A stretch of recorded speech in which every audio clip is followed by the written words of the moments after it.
At 3 in the morning, billionaire Adrian Cole made a decision that would destroy everything he'd built or save the one thing he'd lost. In a nearly empty diner, across from a woman with trembling hands and eyes too tired to lie, he offered her something that looked like charity but felt like desperation. She thought he was saving her.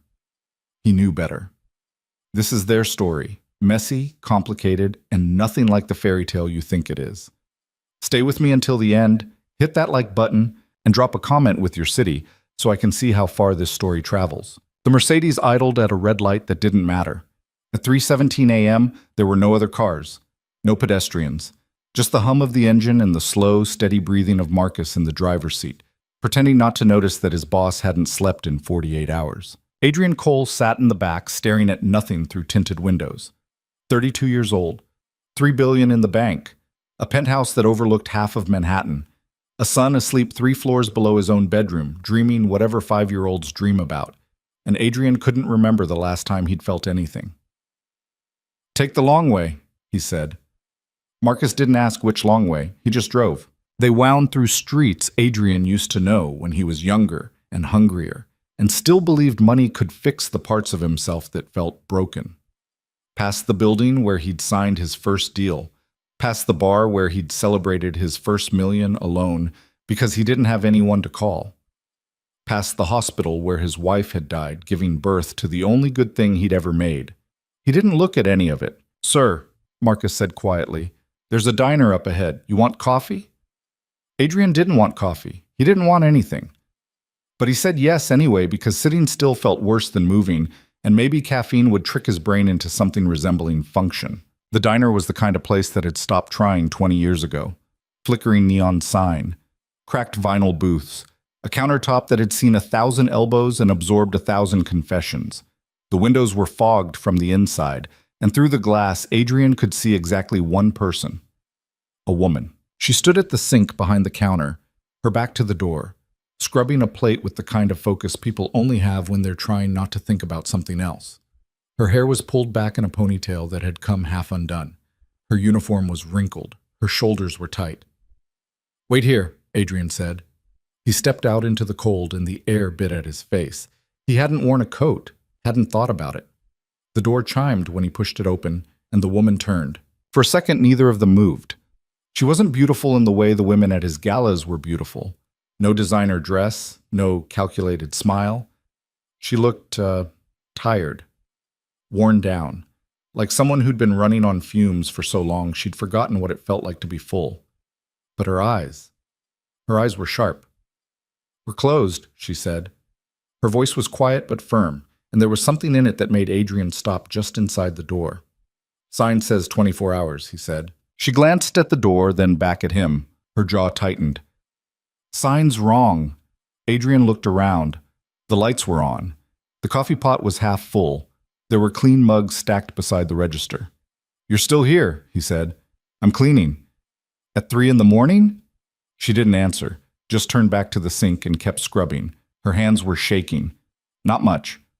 Just enough that Adrian noticed. He should have left. Should have walked back to the car, told Marcus to drive him home, poured himself a drink, and stared at the ceiling until the sun came up like he did every other night. Instead, he sat down at the counter. The woman froze. Slowly, she set the plate down and turned to face him. Up close, he could see the exhaustion etched into her face, the faint bruise under her eyes from too many sleepless nights, the way her hands gripped the edge of the sink like it was the only thing holding her up. "I said we're closed," she repeated. "I heard you." "Then why are you still here?" Adrian didn't have a good answer for that, so he said, "I'll pay double for a cup of coffee." Her mouth opened, closed. She stared at him like he'd just spoken a language she didn't recognize. "You're serious," she said. "I don't joke about coffee." A beat. Then, impossibly, the corner of her mouth twitched, not quite a smile, just the ghost of one. "Fine," she said, "but you drink it fast and you leave." She poured the coffee without looking at him, set it down on the counter with a soft clink, and stepped back like he might bite. Adrian wrapped his hands around the mug. It was warm. He hadn't realized how cold his fingers were. "Thank you," he said. She nodded. Didn't say anything, just went back to the sink. For a while, the only sound was water running and the occasional scrape of a plate. Adrian sipped his coffee. It was terrible, burnt and bitter and probably 6 hours old. He drank it anyway. "What's your name?" he asked. She didn't turn around. "Why?" "Because I'd like to know who makes the worst coffee in Manhattan." That got her. She turned, and this time there was something close to amusement in her eyes. "Elena." "Adrian." "I know who you are." He frowned. "You do?" Elena nodded toward the window. "Your car's idling outside. Nobody sits in a car like that unless they're rich or running from something." She paused. "And you don't look like you're running." Adrian set his mug down. "Maybe I'm both." She studied him for a moment, and he had the unsettling feeling that she was seeing more than he wanted her to. Then she shrugged and went back to the dishes. "Why are you here?" Adrian asked. "I work here." "At 3 in the morning." "Shift ended at 2, she said. "I'm cleaning." "That's not your job." "It is now." Adrian frowned. "They make you stay after your shift?" Elena's hand stilled. She didn't answer. "Elena." "It's fine," she said quietly. "It's not legal." She laughed, but there was no humor in it. "Yeah, well, I need the job." Adrian leaned back in his seat. Outside, Marcus tapped the steering wheel, patient as ever. Inside, the fluorescent lights buzzed overhead, casting everything in a sickly yellow glow. "How much do they pay you?" Adrian asked. Elena turned, and this time there was something guarded in her expression. "Why?" "Just curious." "No, you're not." He wasn't. She was right. He was calculating, already running numbers in his head, already seeing the problem and the solution and the cleanest path between the two. "Minimum wage," Elena said finally, "plus tips, which aren't much." "How many hours a week?" "Enough." "Elena." She crossed her arms. "Why do you care?" Good question. Adrian didn't know the answer. Or maybe he did, and he didn't want to say it out loud. Because you're standing here at 3 in the morning scrubbing dishes that aren't yours, and your hands are shaking, and you look like you haven't slept in a week. And I know what that feels like. Because I'm tired of feeling nothing, and you look like you feel everything, and I don't know which one of us has it worse. Because I walked in here expecting coffee, and instead I found someone who's still fighting, and I forgot what that looks like. He didn't say any of that. Instead he said, "I'm hiring." Elena blinked. "What?" "I'm hiring," Adrian repeated. "I need someone at my company. Administrative work, scheduling, coordination. It's not complicated, but it pays well." She stared at him like he'd just grown a second head. "You don't know me," she said slowly. "I know enough." "You know my name. That's it." "I know you show up," Adrian said. "I know you work when you don't have to. I know you're still standing even though you look like you're about 2 seconds from collapsing. That's more than most people I've hired." Elena shook her head. "This is insane." "Probably." "You can't just offer people jobs in the middle of the night." "I just did." She laughed again, and this time it sounded almost hysterical. "I don't even know what you do. Real estate, development, some venture capital. Does it matter?" "Yes," she said. "It matters. Because this doesn't happen. People don't just walk into diners and offer strangers jobs." "I do." "Why?" Adrian looked at her, really looked at her, at the way she held herself like she was ready to run, at the suspicion in her eyes, at the fear barely hidden beneath the exhaustion. "Because you need it," he said quietly. Elena's expression shifted. Something cracked, just for a second. Then she turned away, gripping the edge of the sink again. "I don't need charity," she said. "It's not charity. It's a job." "Same thing." "It's not." She shook her head. "You don't know anything about me. You don't know what I need." Adrian stood, slowly, carefully, like he was approaching something wild. "You're right," he said. "I don't. But I know what desperation looks like. And I know what it's like to be so tired you can't see straight, but you keep moving anyway because stopping means giving up." He paused. "Am I wrong?" Elena didn't answer. "The job pays $80,000 a year," Adrian said. "Full benefits. Health insurance, dental, vision, paid time off." He reached into his jacket, pulled out a business card, and set it on the counter between them. Think about it. He turned to leave. Wait. Adrian stopped. Elena was staring at the card like it might explode. Why are you doing this? He could have lied, could have said something about corporate responsibility or giving back or any of the other polished phrases people like him used to make themselves feel better. But he was tired, and she was tired. And at 3 a.m, lies felt heavier than the truth. I don't know, he said, and he walked out. Elena stood alone in the empty diner staring at the business card on the counter. Adrian Cole, CEO, Cole Enterprises. Her hands were still shaking. She picked up the card, turned it over. There was a phone number on the back written in clean, precise handwriting.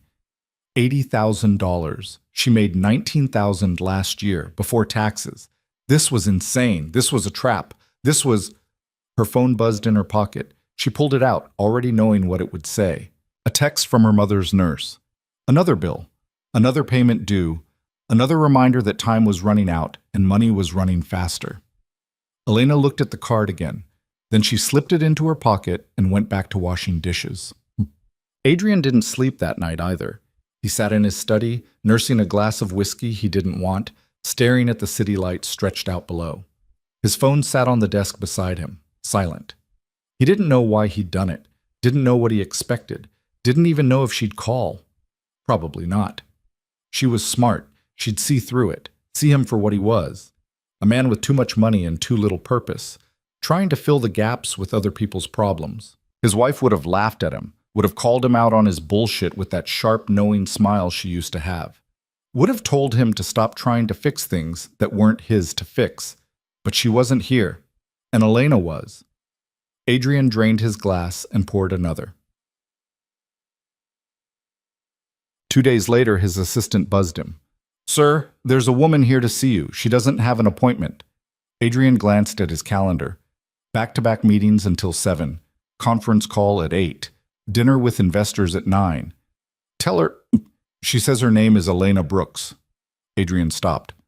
Send her in. A minute later, the door opened and Elena walked into his office like she was walking into a firing squad. She looked different in daylight, still tired, still wary, but there was something else now, something that looked like determination. Hi, she said. Hi. They stood there for a moment, neither of them quite sure what to do next. I thought about your offer, Elena said finally. And? She took a breath. I need to know this is real, not some, I don't know, guilt thing or a tax write-off or whatever rich people do to feel better about themselves. Adrian almost smiled. It's not. Then what is it? It's a job, he said. You work, I pay you. That's it. That's not it, Elena said. You're offering me more money than I've ever seen in my life. You don't know me. You don't know if I'm good at anything. You don't know if I'll show up or flake out or... You'll show up, Adrian said. How do you know? Because you were scrubbing dishes at 3 a.m. when you didn't have to. Elena stared at him. That's not... It's enough. She shook her head, but she didn't leave. I need health insurance, she said quietly. For my mom. She's sick. Cancer. Stage 3. The treatment's expensive, and I can't... Her voice cracked. She stopped, took another breath. I can't pay for it. Not on what I make now. Adrian's chest tightened. The insurance kicks in immediately, he said. And I'll make some calls. Get her in with a specialist. Best one in the city. Elena's eyes widened. You can't. I can. Why? Because I can, Adrian said simply. And because you need it. For a long moment, Elena just stood there, trembling. Then, so quietly he almost didn't hear it, she said, Okay. Okay? I'll take the job. Adrian nodded. Good. But I'm not... She swallowed. I'm not going to owe you anything outside of work. This is just a job. Just a job, Adrian agreed. She didn't believe him. He could see it in her eyes, and honestly, he wasn't sure he believed himself. But it didn't matter, because she said yes. And for the first time in longer than he could remember, Adrian felt something close to hope. Elena started the following Monday. Adrian's assistant, a sharp-eyed woman named Diane, who'd been with the company for 12 years, took one look at her and raised an eyebrow. "She's the new hire?" Diane asked. "She is. No resume, no references, no experience." "She has experience," Adrian said, "just not the kind you're thinking of." Diane gave him a look that said she knew exactly what he was doing and disapproved entirely, but she didn't argue. Just handed Elena a stack of orientation paperwork and showed her to her desk. Elena's desk was on the 32nd floor, tucked into a corner with a view of the river. She sat down slowly, like she was afraid the chair might collapse under her. "You okay?" Adrian asked. She nodded, didn't look at him. "Elena." "I'm fine," she said. It's a lot. If you need anything, I'm fine," she repeated, and this time there was steel in her voice. Adrian nodded and left her alone. She wasn't fine.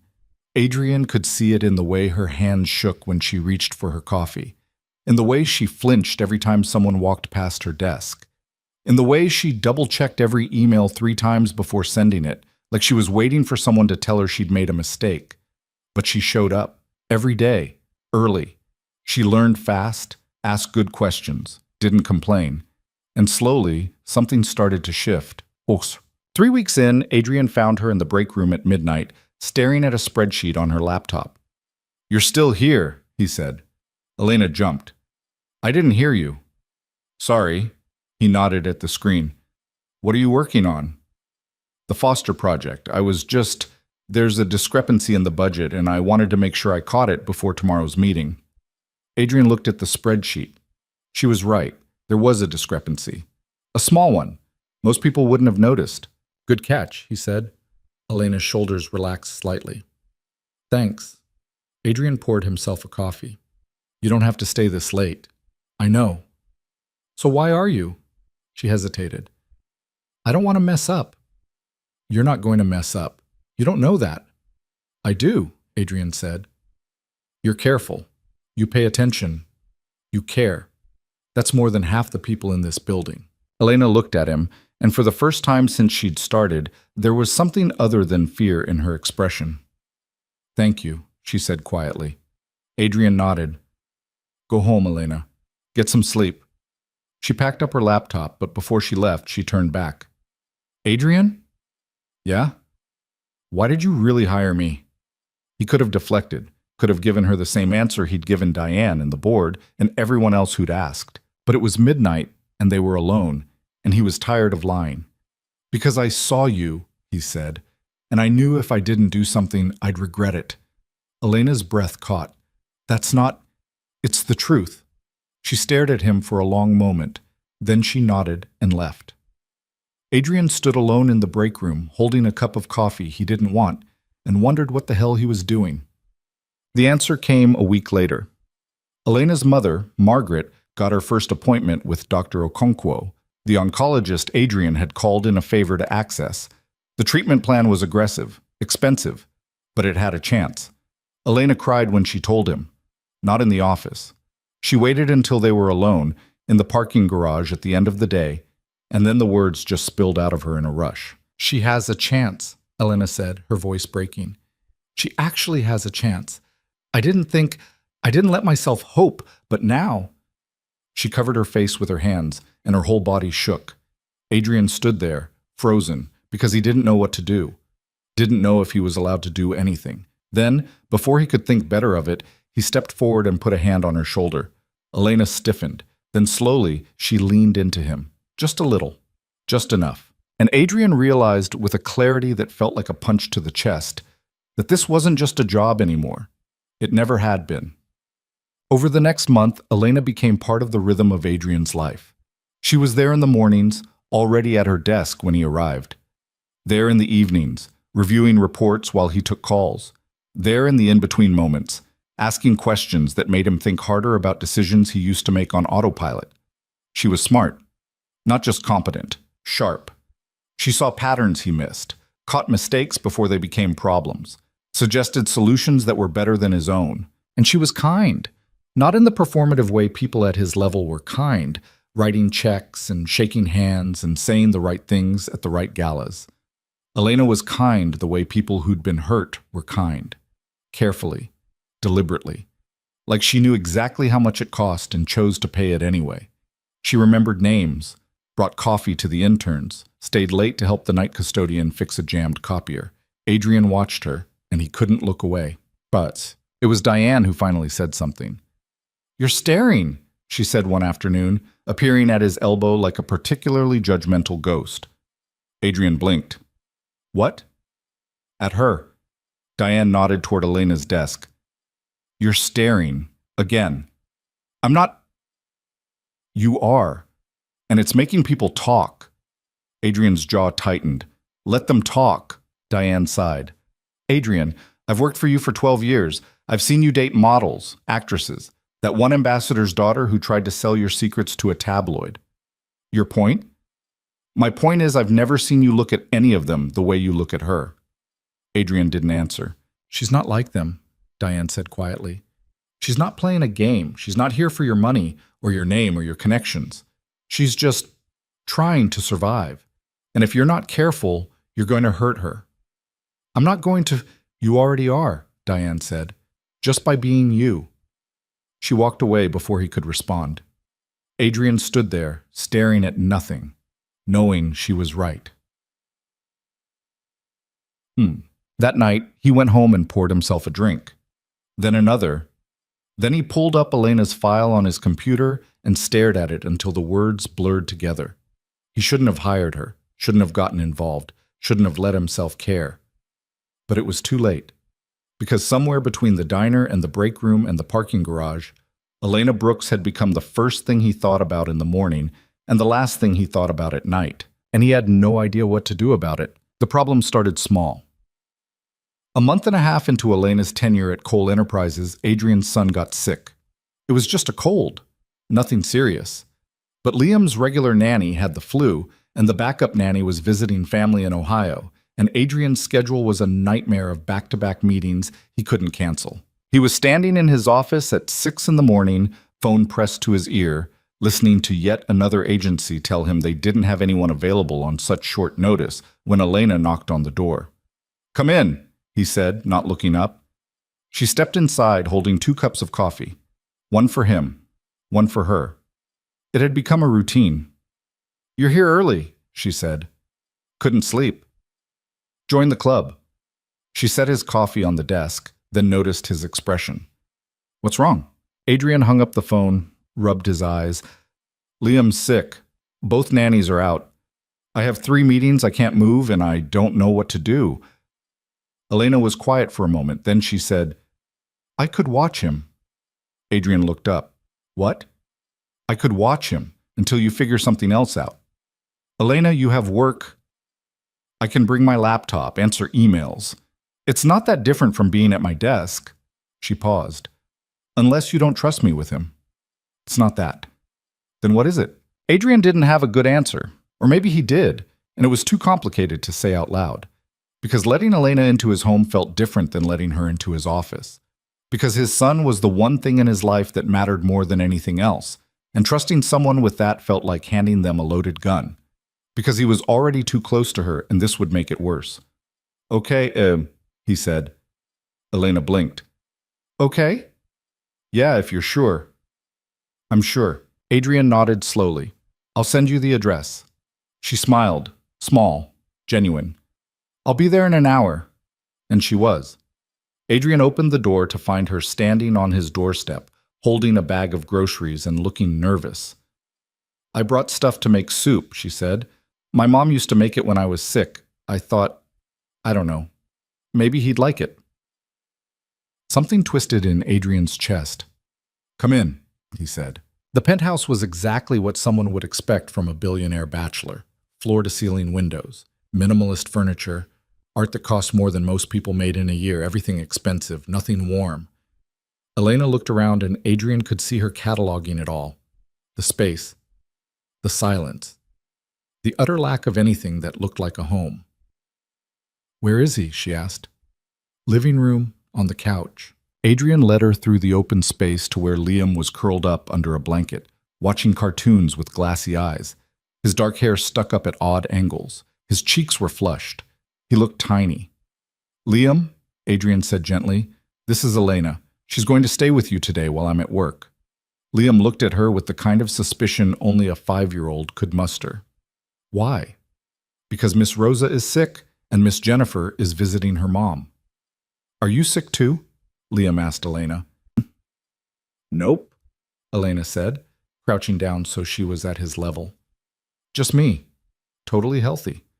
Although I did bring soup ingredients, which some people think is a sickness all on its own." Liam's lips twitched, almost a smile. "What kind of soup?" he asked. "Chicken noodle, the real kind, not from a can." "I like the kind from a can." "Well," Elena said seriously, "I guess we'll have to do a taste test. Scientific method. Very important." Liam considered this. Then he nodded. "Okay." Adrian felt something loosen in his chest. "I have to go," he said. "But call me if you need anything. I mean it. Anything." "We'll be fine," Elena said, and she sounded so sure that Adrian almost believed her. He left. And for the next 8 hours, he couldn't focus on a single thing. He sat through meetings and heard nothing, signed contracts without reading them, gave approvals he'd normally scrutinize for hours. All he could think about was his son, and Elena, and the two of them alone in his apartment. At 2 in the afternoon, his phone buzzed. A photo.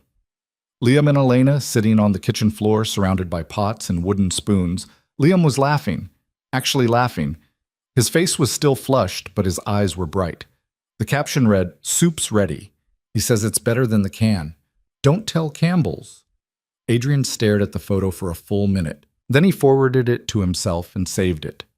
When he got home that night, the apartment smelled like chicken and herbs. Liam was asleep on the couch, the blanket tucked up to his chin. Elena was in the kitchen, washing dishes. "Hey," she said softly when she saw him. "Hey." He ate 2 bowls, took his medicine without complaining. We played cards for an hour, and then he crashed. Adrian walked over to the couch and looked down at his son. Liam's breathing was even, peaceful. "Thank you," Adrian said. "You already paid me." "Not for this." Elena dried her hands on a towel. "He's a good kid." "He liked you." "I liked him too." They stood there in the dim light of the kitchen, and Adrian felt the space between them shrink. "You didn't have to do this," he said. "I know. So why did you?" Elena looked at him, and there was something unguarded in her expression.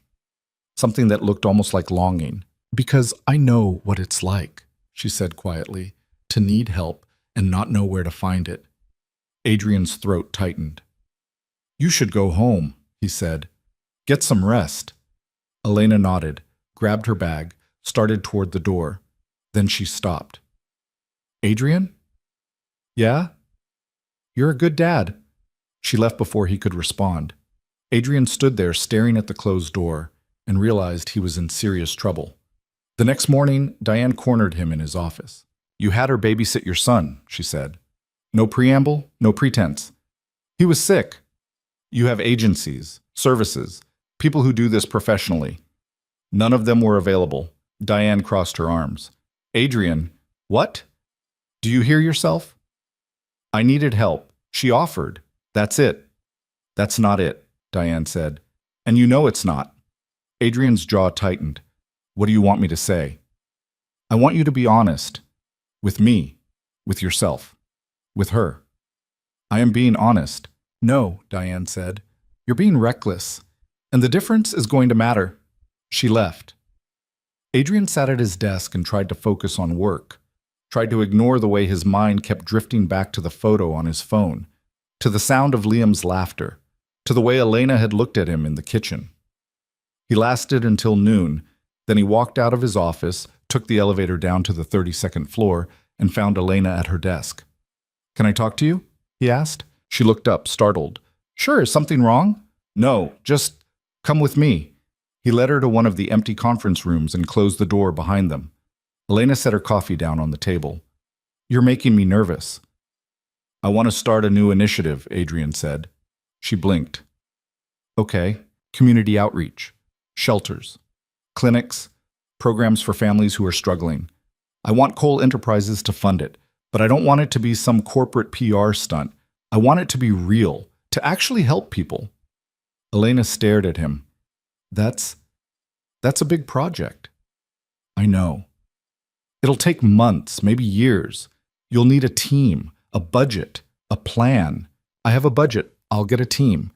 But I need someone to lead it. Someone who understands what it's like to need help. Someone who won't let it turn into another tax write-off.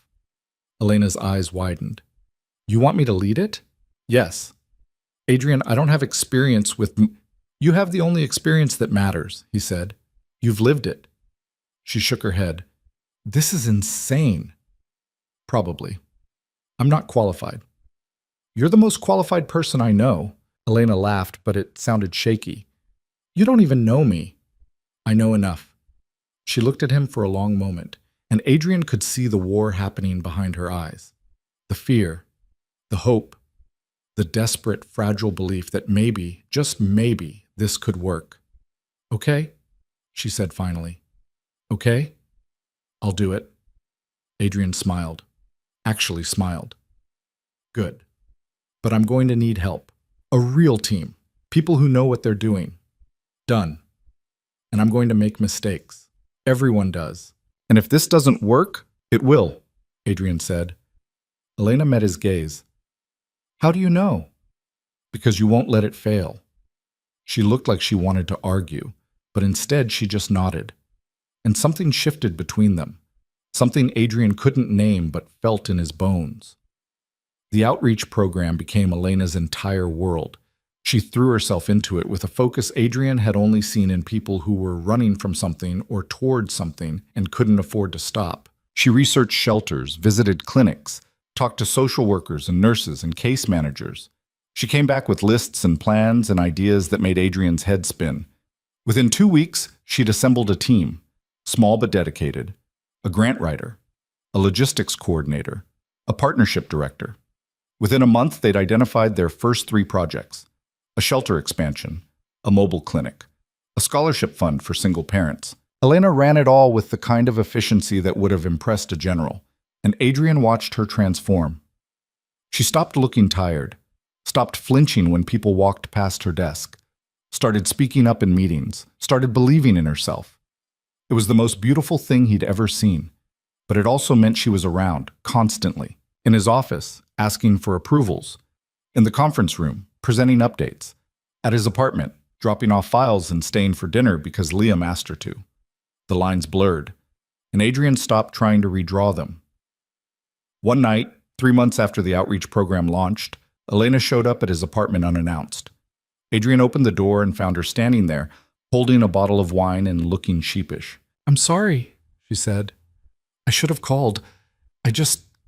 I had good news, and I wanted to tell someone, and you were the first person I thought of, and..." "Come in," Adrian said. She stepped inside, and he could see the energy radiating off her. "What's the good news?" he asked. Elena set the wine down on the counter. "The mobile clinic, it's operational. We did our first run today, saw 32 patients, gave out flu shots, connected 6 people to long-term care. It worked, Adrian. It actually worked." She was glowing. Adrian felt something crack open in his chest. "That's incredible," he said. "I know. I still can't believe it. I kept waiting for something to go wrong, but it didn't. It just worked." She laughed. "We're actually helping people." "You're helping people," Adrian corrected. "We," Elena insisted. "This was your idea. It was your execution." She smiled at him, and it was so genuine, so unguarded, that Adrian forgot how to breathe. "Thank you," she said softly, "for believing in me. You made it easy." They stood there, the kitchen island between them, and Adrian knew he should step back, should put distance between them, should remember all the reasons this was a bad idea. Instead, he stepped forward. "Elena." "Yeah? Can I ask you something?" She nodded. "Why did you say yes? That night in the diner, when I offered you the job. You didn't trust me. You thought I was crazy. So why did you say yes?" Elena was quiet for a moment. Then she said, "Because I didn't have a choice. Everyone has a choice. Not when the alternative is watching your mom die because you can't afford to save her." Her voice was steady, but there was pain underneath. "I said yes because I was desperate. And because some part of me wanted to believe that maybe, just maybe, someone actually gave a damn. Adrian's chest tightened. I do. I know, Elena said. That's the problem. What do you mean? She looked at him and there was something raw in her eyes. Because this isn't just a job anymore, and I don't know what it is, and that scares me. Adrian should have lied, should have told her it was just a job, that she was imagining things, that the boundaries were still intact, but he was tired of lying. It scares me too, he said. Elena's breath caught, and then before either of them could think better of it, Adrian closed the distance between them and kissed her. For a second, Elena froze. Then she kissed him back. It wasn't smooth, wasn't perfect. Her hands trembled against his chest. His grip on her waist was too tight. They bumped noses, hesitated, almost pulled away. But they didn't, because this was inevitable. It had been since the moment he walked into that diner. When they finally broke apart, Elena was shaking. We can't, she whispered. I know. You're my boss. I know. People will talk. Let them. Elena shook her head. Adrian, I don't care, he said. I don't care what people say. I don't care if it's complicated. He stopped, took a breath. I haven't felt like this in years, he said quietly. Maybe ever. And I know it's selfish. I know I'm asking you to risk everything, but I can't pretend anymore. I can't stand next to you and act like you're just someone who works for me. Because you're not. You haven't been for a long time. Elena stared at him, her eyes wide and wet. What are you saying? She whispered. I'm saying I want this, Adrian said. Whatever this is, I want to try. And if it doesn't work? Then it doesn't work, but at least we'll know. Elena closed her eyes, and when she opened them again, there was something that looked like surrender. Okay, she said. Okay? Yeah. Okay. Adrian kissed her again, slower this time, softer. And for a moment, everything else fell away. But reality has a way of catching up. The first person to notice was Liam. He was 5. He didn't understand relationships or boundaries or the difference between a nanny and someone his dad was seeing. He just knew that Elena made his dad smile, that she played cards with him and made soup and didn't talk to him like he was stupid. Is Elena your girlfriend? Liam asked one night at dinner. Adrian nearly choked on his water. What? Is she your girlfriend? Liam repeated. Like in the movies. Adrian glanced at Elena, who looked like she wanted to disappear into the floor. It's complicated, Adrian said. That means yes, Liam said confidently. Miss Jennifer says grown-ups say it's complicated when they don't want to tell the truth. Elena covered her mouth, but Adrian could see her smile. Miss Jennifer is very wise, Adrian said dryly. So it is, yes? Adrian looked at Elena. She looked back, and something passed between them. Yeah, Adrian said. I guess it is. Liam grinned. Cool. Can she come to my soccer game on Saturday? Elena laughed. If you want me to. I do. Then I'll be there. Liam went back to his chicken nuggets, satisfied. Adrian reached under the table and found Elena's hand. She squeezed back. But not everyone was happy. The news spread through Cole Enterprises like wildfire. Adrian's executive assistant was dating him, the woman he'd hired with no resume, no experience, the waitress from the diner. Some people were curious, some were supportive, most were skeptical. And then there was Diane. She didn't say anything at first, just watched, waited. And then, 2 weeks after Adrian and Elena made it official, she walked into his office and closed the door. We need to talk, she said. Adrian looked up from his laptop. About? About the fact that you're dating your employee. About the optics. About the lawsuit waiting to happen. There's no lawsuit. Not yet. Adrian's jaw tightened. Elena and I are both adults. We're not doing anything wrong. You're her boss, Adrian. You hired her. You pay her. You promoted her. How do you think that looks? I don't care how it looks. You should, Diane said, because the board cares, the investors care, and the second someone decides they have an axe to grind, this is what they're going to use. Let them try, Diane sighed. You're not thinking clearly. I'm thinking perfectly clearly. No, Diane said. You're thinking with your heart, which is sweet, but it's also dangerous. Adrian stood. I'm not going to apologize for caring about her. I'm not asking you to apologize. I'm asking you to be smart. I am being smart. Are you? Diane challenged. Because from where I'm standing, you're putting her in an impossible position. People are going to assume she slept her way to the top. They're going to question every decision she makes.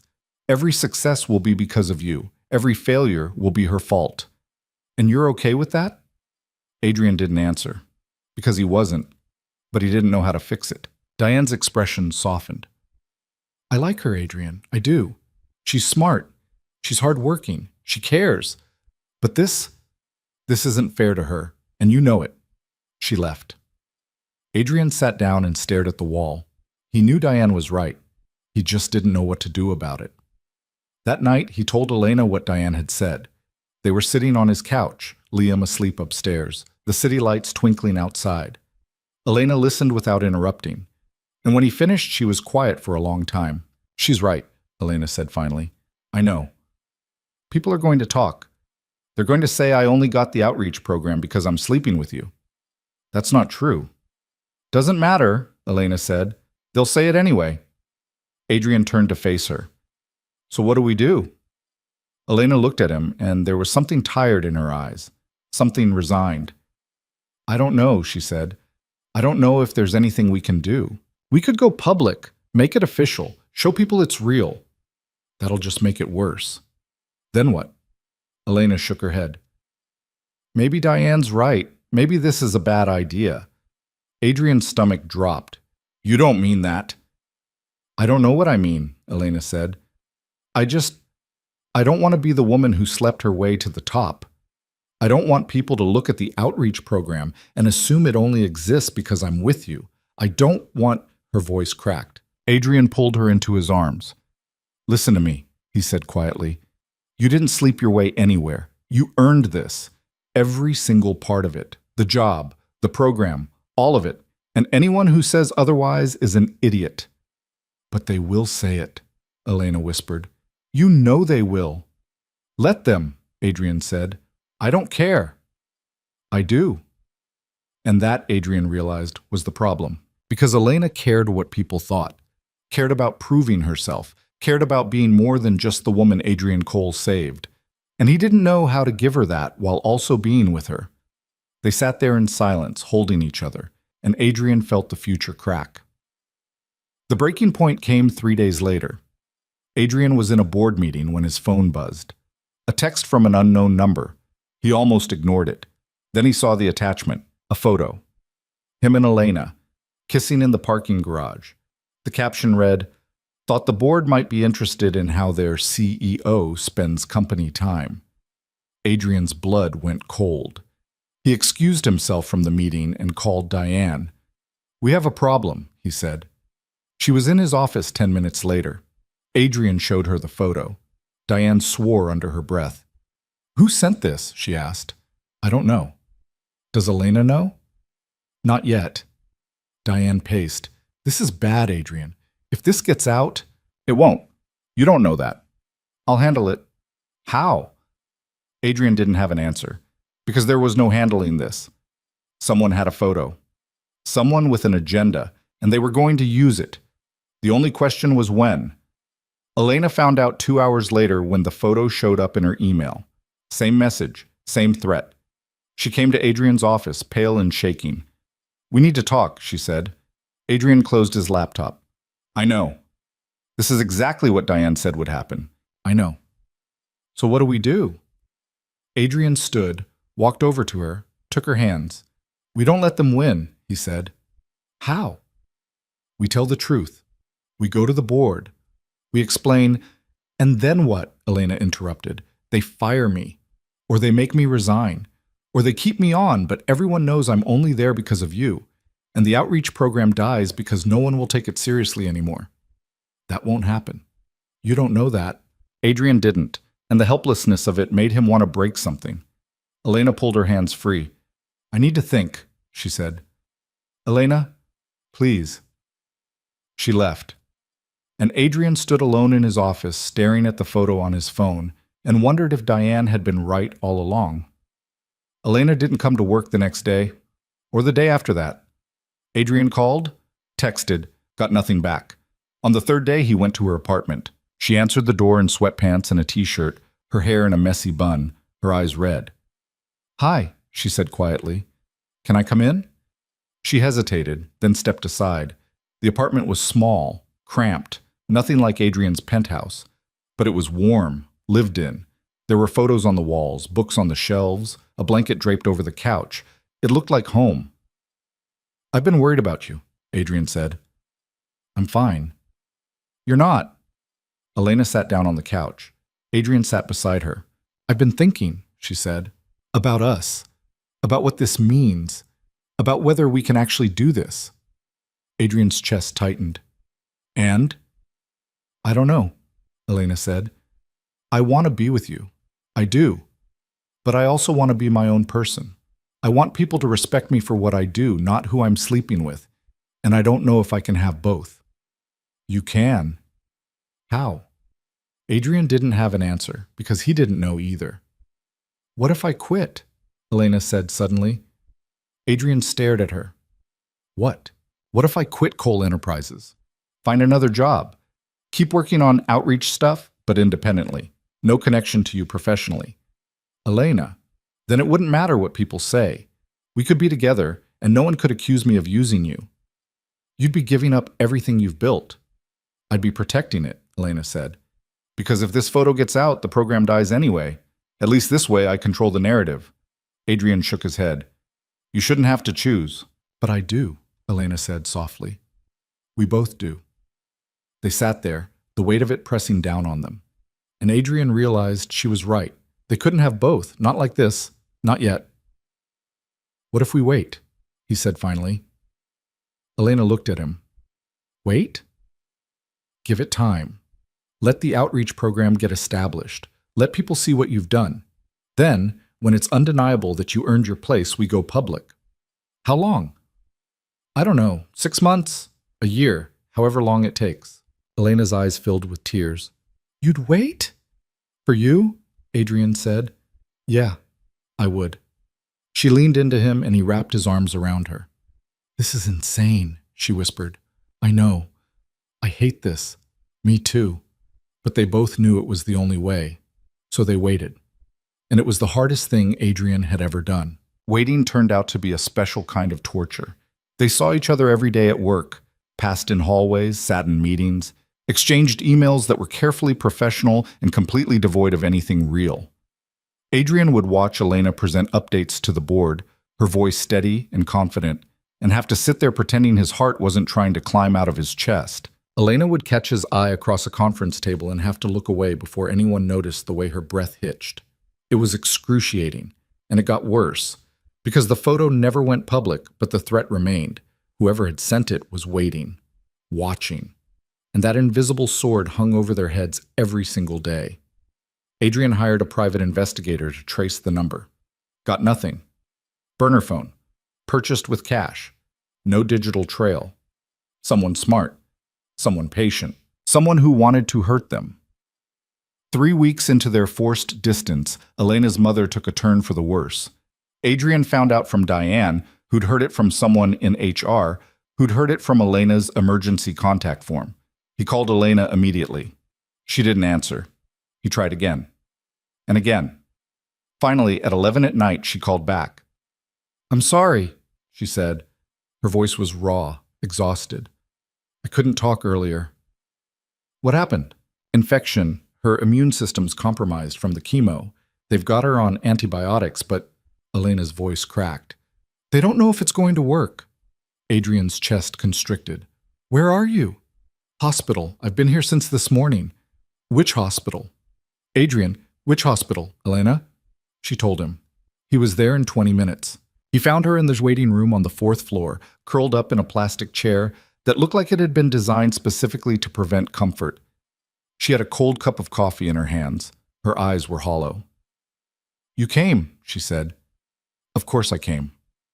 Adrian sat beside her, wanted to pull her into his arms, wanted to hold her until the shaking stopped. But there were other people in the waiting room, nurses walking by, doctors making rounds. So he just sat there, close enough that their shoulders touched. "Tell me what they said," Adrian said quietly. Elena stared at the coffee cup. "The infection's in her lungs. They're treating it aggressively, but her body's already so weak from the chemo. Dr. Okonkwo says the next 48 hours are critical." "What do you need?" "I don't know." "Elena." She looked at him and there were tears on her cheeks. "I need her to live, and I can't make that happen. No amount of money or connections or—" Her voice broke. "I can't fix this." Adrian took the coffee cup from her hands and set it on the floor.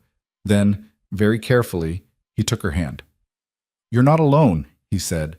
"We're not supposed to—" "I don't care." Elena's fingers tightened around his. "Someone might see." "Let them." She leaned into him then, just slightly, and Adrian felt her exhale. They sat like that for hours, until a doctor came out and told Elena her mother was stable. Not better, not out of danger, but stable. Elena cried. Adrian held her, and he didn't let go until she was ready. The next morning, Adrian showed up at the hospital again with breakfast and a change of clothes. Elena stared at him. "You brought me clothes? You've been wearing the same thing for 24 hours. How did you even—" "I called your neighbor, Mrs. Chen. She has your spare key." Elena looked at the bag, then at him. "You talked to Mrs. Chen?" "For about 45 minutes. She's very concerned about your eating habits and wanted to make sure I knew you don't like mushrooms." Despite everything, Elena laughed. It was small and broken, but it was real. "Thank you," she said softly. "Don't thank me yet. I also brought Liam." Elena's eyes widened. "What? He wanted to come. He made your mom a card." "Adrian, you can't. A hospital is no place for a kid." "He's in the cafeteria with Marcus. I told him we'd come get him when you were ready." Adrian paused. "If you don't want him here, that's fine. But he asked, and I thought maybe—" "I want him here," Elena said quietly. So Adrian went downstairs and came back with Liam, who was clutching a piece of construction paper covered in crayon drawings of flowers. "Hi, Elena," Liam said shyly. "Hi, buddy. I made this for your mom. Dad says she's sick." "She is. My dad says flowers make people feel better, even paper ones." Elena knelt down so she was eye level with him. "You know what? I think you're right." Liam beamed, and for the first time in 2 days, Elena looked like she could breathe. They stayed for another hour. Liam chattered about kindergarten and soccer and a girl named Sophie who could do a cartwheel. Elena listened and smiled and held his hand. Adrian watched them and felt something settle in his chest. This was right. Messy and complicated and completely against the rules. But right. When visiting hours ended, Adrian drove Elena home. She was quiet in the car, staring out the window. "You okay?" Adrian asked. "I don't know." "That's fair." "I'm tired," Elena said. "I'm so tired of being scared." Adrian pulled up in front of her building but didn't unlock the doors. "What are you scared of?" he asked. Elena turned to look at him. "Losing her. Losing you. Losing myself." She laughed, but there was no humor in it. "Take your pick.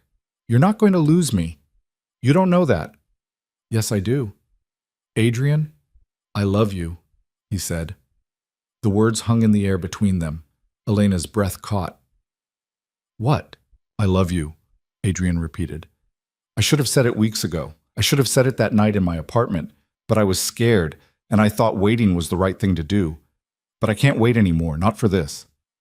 Elena stared at him, her eyes wide and wet. "You can't just—" "I can," Adrian said, "and I am. I love you, and I don't care who knows. I don't care about the photo or the board or what people think. I care about you." "This is a bad idea," Elena whispered.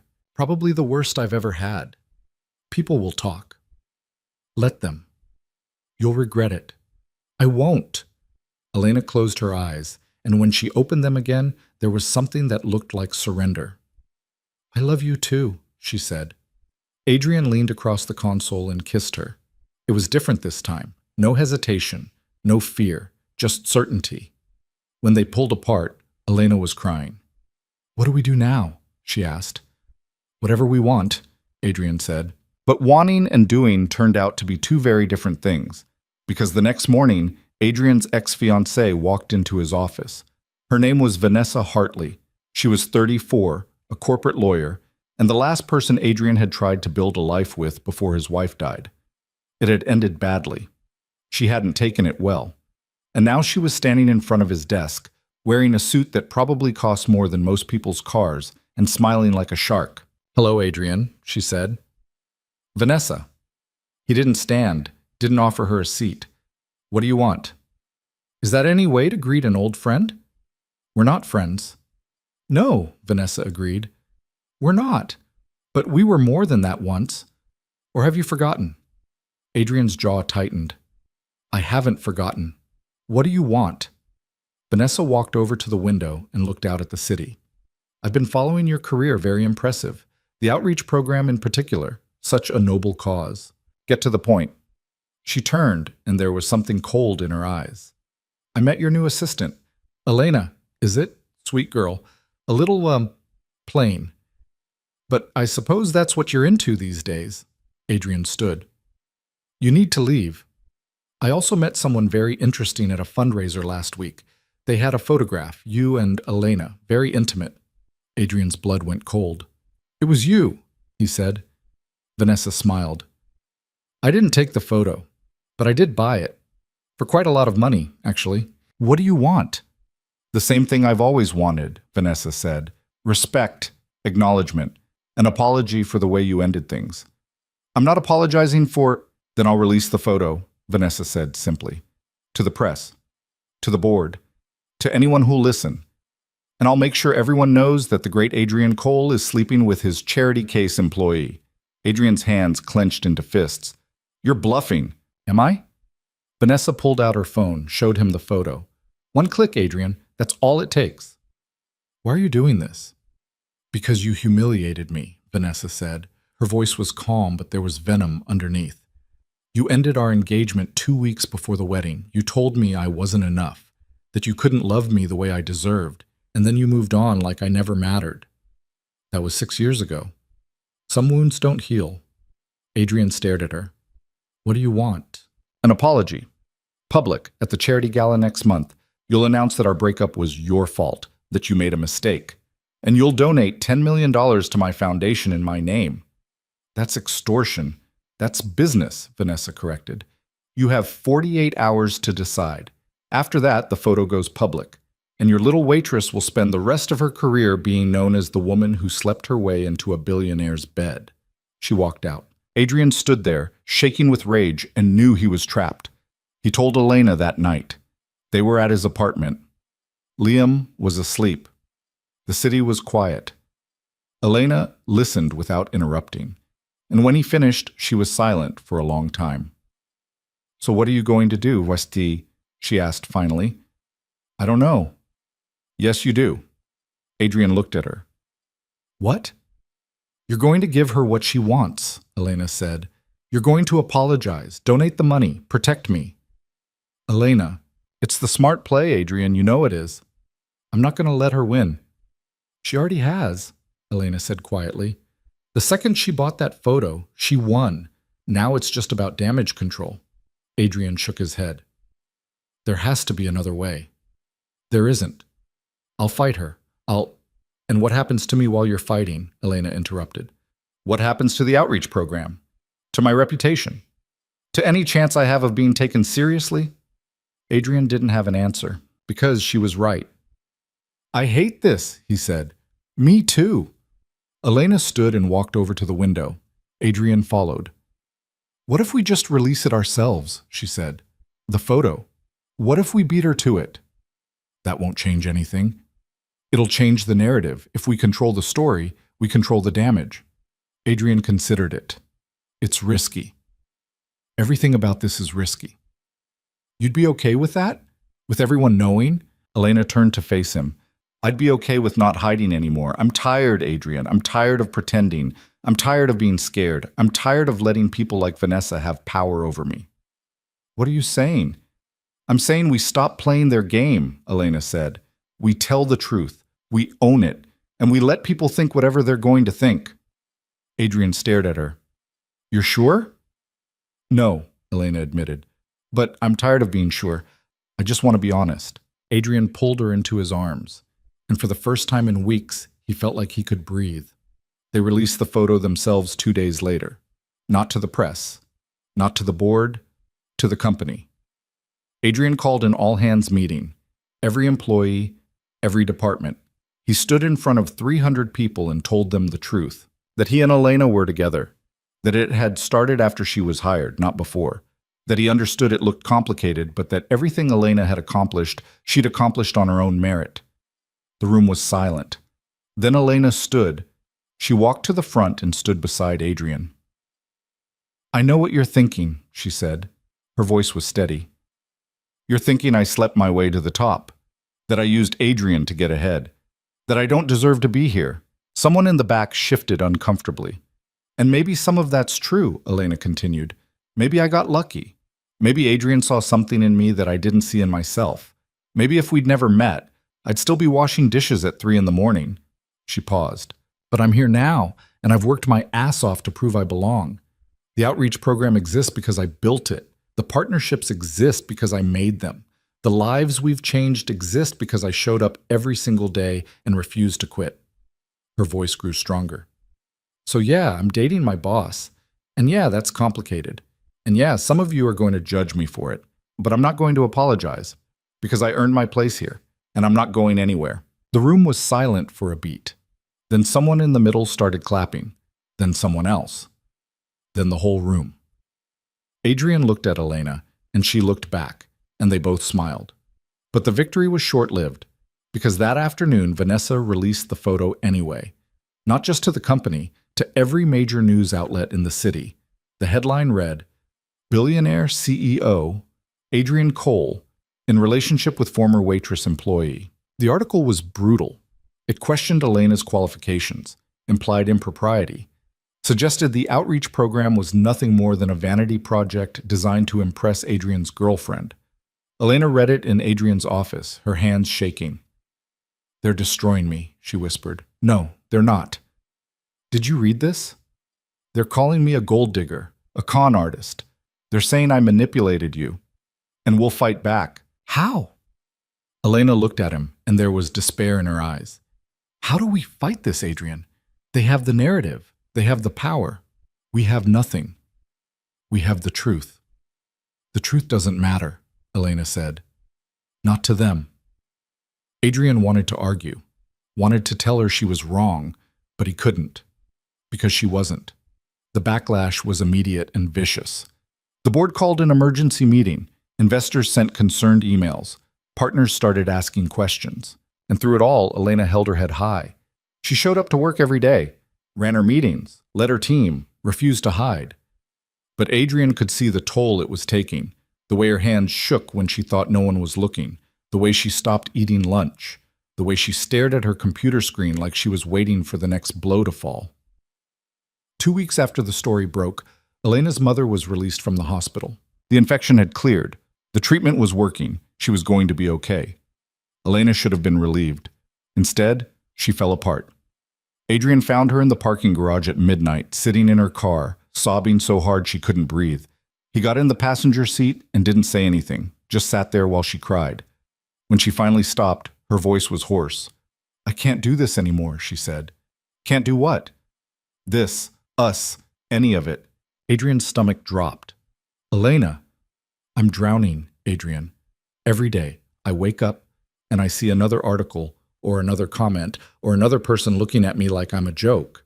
And I keep telling myself it'll get better, that people will see the truth. But it's not getting better, it's getting worse. So we wait it out. I don't want to wait, Elena said. I don't want to spend the rest of my life proving I'm more than the woman you saved. I don't want to be a story people tell at dinner parties. I don't want... She stopped, took a shaky breath. I don't want to be with you if it means losing myself.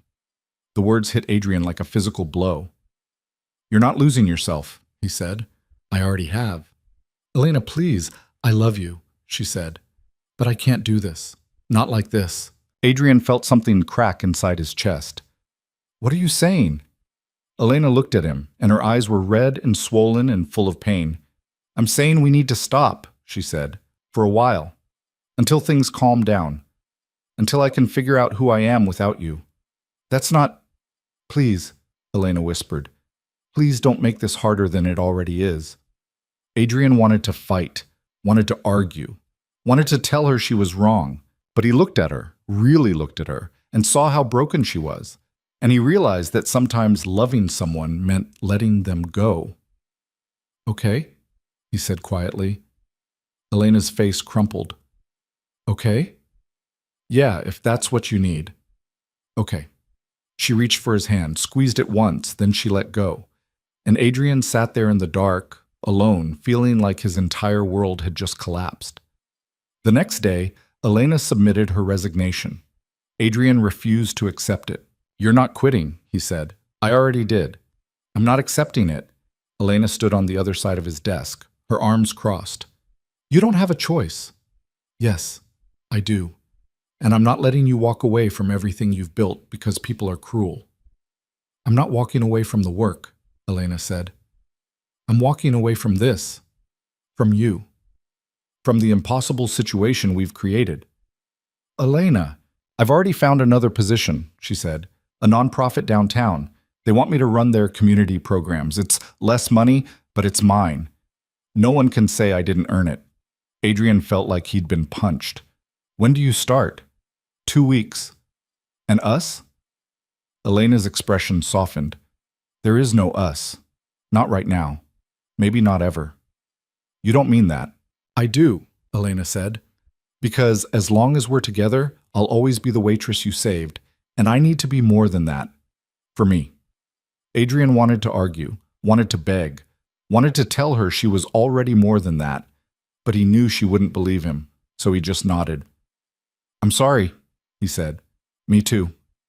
Elena walked out, and Adrian stood alone in his office, staring at the resignation letter on his desk, and wondered how everything had gone so wrong. The following weeks were the worst of Adrian's life.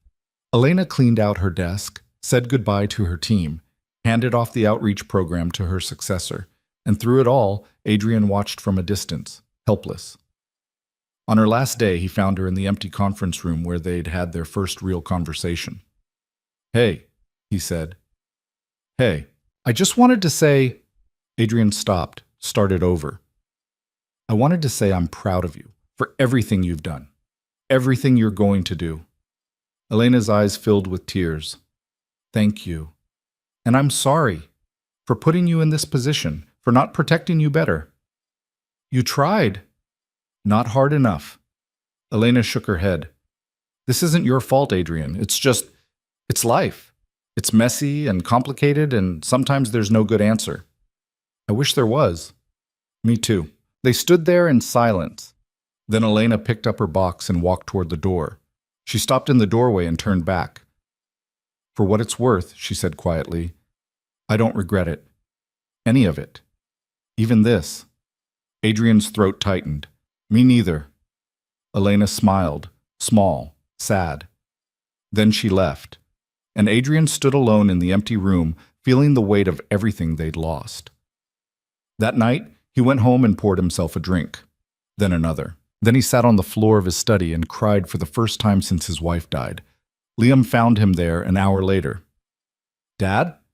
Adrian wiped his eyes quickly. "Hey, buddy. Are you okay?" "Yeah, just tired." Liam sat down beside him. "Is Elena coming over?" Adrian's chest tightened. "Not tonight." "Is she coming over tomorrow?" "I don't know." "Did you have a fight?" Adrian looked at his son. 5 years old, too young to understand, too smart to be fooled. "Yeah," Adrian said. "We had a fight. Are you going to make up?" "I hope so." Liam leaned against him. "I miss her." "Me too, buddy," Adrian said. "Me too." They sat there together, father and son, and Adrian realized that somehow, without meaning to, Elena had become part of both their lives. And losing her hurt worse than anything he'd ever felt. 2 months passed. Adrian threw himself into work, expanded the outreach program, launched new initiatives, made appearances, cut ribbons, smiled for cameras, and felt absolutely nothing. Diane watched him with worried eyes. "You need to talk to her," she said one afternoon. "She doesn't want to talk to me." "How do you know?" "Because she hasn't called, hasn't texted, hasn't reached out once." "Have you?" Adrian didn't answer. "Adrian, what do you want me to say, Diane? That I miss her? That I think about her every single day? That I wake up and reach for my phone hoping there's a message and there never is?" "Yes," Diane said. "I want you to say that, to her. It won't change anything. You don't know that." Adrian shook his head. "She made her choice. I have to respect that." Diane sighed. "You're both idiots." "Probably. She's miserable too, you know." Adrian looked up. "How do you know?" "Because I ran into her last week, at a coffee shop. She looked terrible. Asked about you, asked about Liam. Looked like she was about to cry the whole time." Adrian's heart clenched. "What did you tell her?" "The truth. That you're miserable. That Liam asks about her every day. That the penthouse feels like a tomb." "Diane, someone had to," Diane said. "Because you two are too stubborn to admit you made a mistake." "It wasn't a mistake," Adrian said quietly. "She needed space. I gave it to her." "And now what?" "I don't know." Diane stood. "Figure it out, Adrian.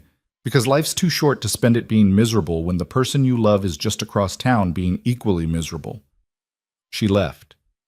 Adrian sat there, staring at nothing, and wondered if she was right. That night, he did something he hadn't done in months. He drove to the diner. It was 3 a.m, the same time he'd first walked in all those months ago. The place looked exactly the same. Flickering neon, cracked vinyl, windows fogged from the inside, but Elena wasn't there. Of course she wasn't. Adrian sat at the counter anyway, ordered coffee from a tired waitress who looked nothing like Elena, and he wondered if this was it, if this was how the story ended. Two people who loved each other, separated by pride and fear and the weight of other people's opinions. He was about to leave when his phone rang. Unknown number. He almost didn't answer, then something made him pick up. "Hello? Adrian?" His heart stopped. "Elena?" "Yeah, it's me." Her voice was shaky, uncertain. "I'm sorry for calling so late. I couldn't sleep and I kept thinking about you, and I know we're not supposed to talk, but where are you?" Adrian interrupted. "Home. Why?" "I'm coming over." "Adrian, it's 3 a.m. "I don't care." Silence. Then, so quietly he almost didn't hear it, "Okay." Adrian threw money on the counter and ran. Adrian made it to Elena's apartment in 12 minutes, which was either a miracle or several traffic violations Marcus would never admit to. He took the stairs 2 at a time, his heart hammering against his ribs, and knocked on her door. She opened it immediately, like she'd been waiting on the other side. They stared at each other. Elena looked different, thinner, tired. Her hair was down, messy around her shoulders. She was wearing an old sweatshirt and pajama pants, and her eyes were red like she'd been crying. She was the most beautiful thing Adrian had ever seen. "Hi," she said. "Hi." Neither of them moved. "You want to come in?" Elena asked finally. Adrian stepped inside. The apartment was exactly as he remembered it, small, warm, home. Elena closed the door and leaned against it. "I shouldn't have called," she said. "I'm glad you did. I was lying in bed, and I kept thinking about that night, at the diner, when you first walked in, and I started wondering what would have happened if I'd told you to leave, if I'd stuck to my guns and refused to make you coffee." "I would have left," Adrian said, "and we never would have met, and you'd probably still be there washing dishes at 3 a.m. "Maybe. Definitely." Elena's lips twitched, almost a smile. "You don't know that." "Yes, I do." She shook her head. "I've been trying to figure out if meeting you was the best thing that ever happened to me or the worst." Adrian's chest tightened. "And?" "I still don't know," Elena admitted. "Because you changed my life. You saved my mom. You gave me opportunities I never would have had. But you also—" She stopped, swallowed hard. "You also made me feel things I wasn't ready to feel. And want things I didn't know how to want.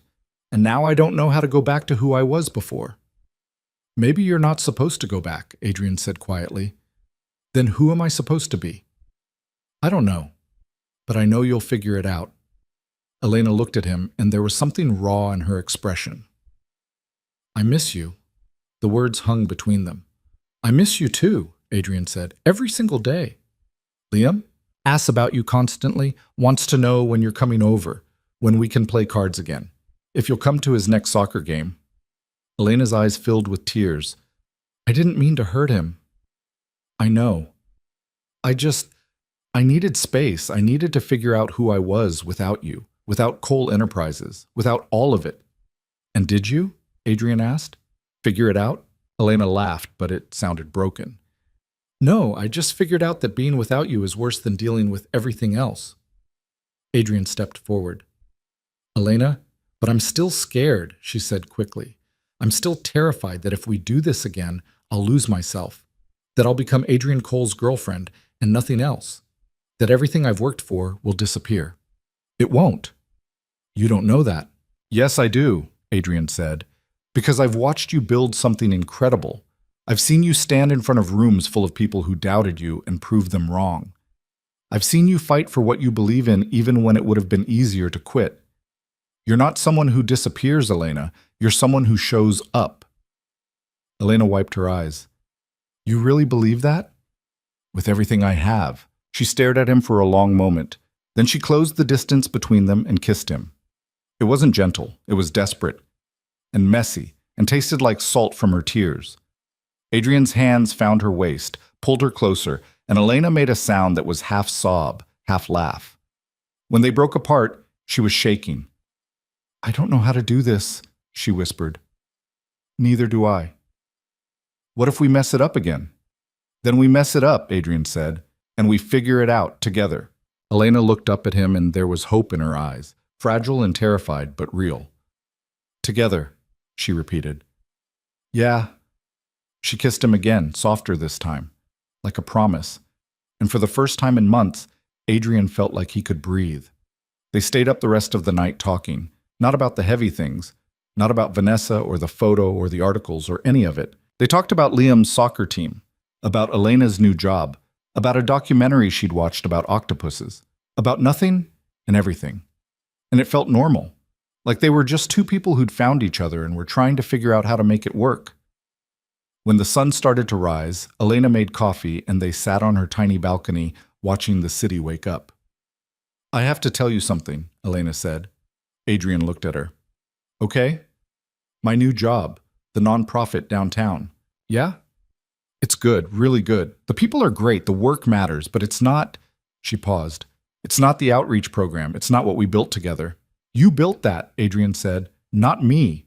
We built it, Elena corrected, and I miss it. I miss the team. I miss the work. I miss… You can come back, Adrian said. Elena shook her head.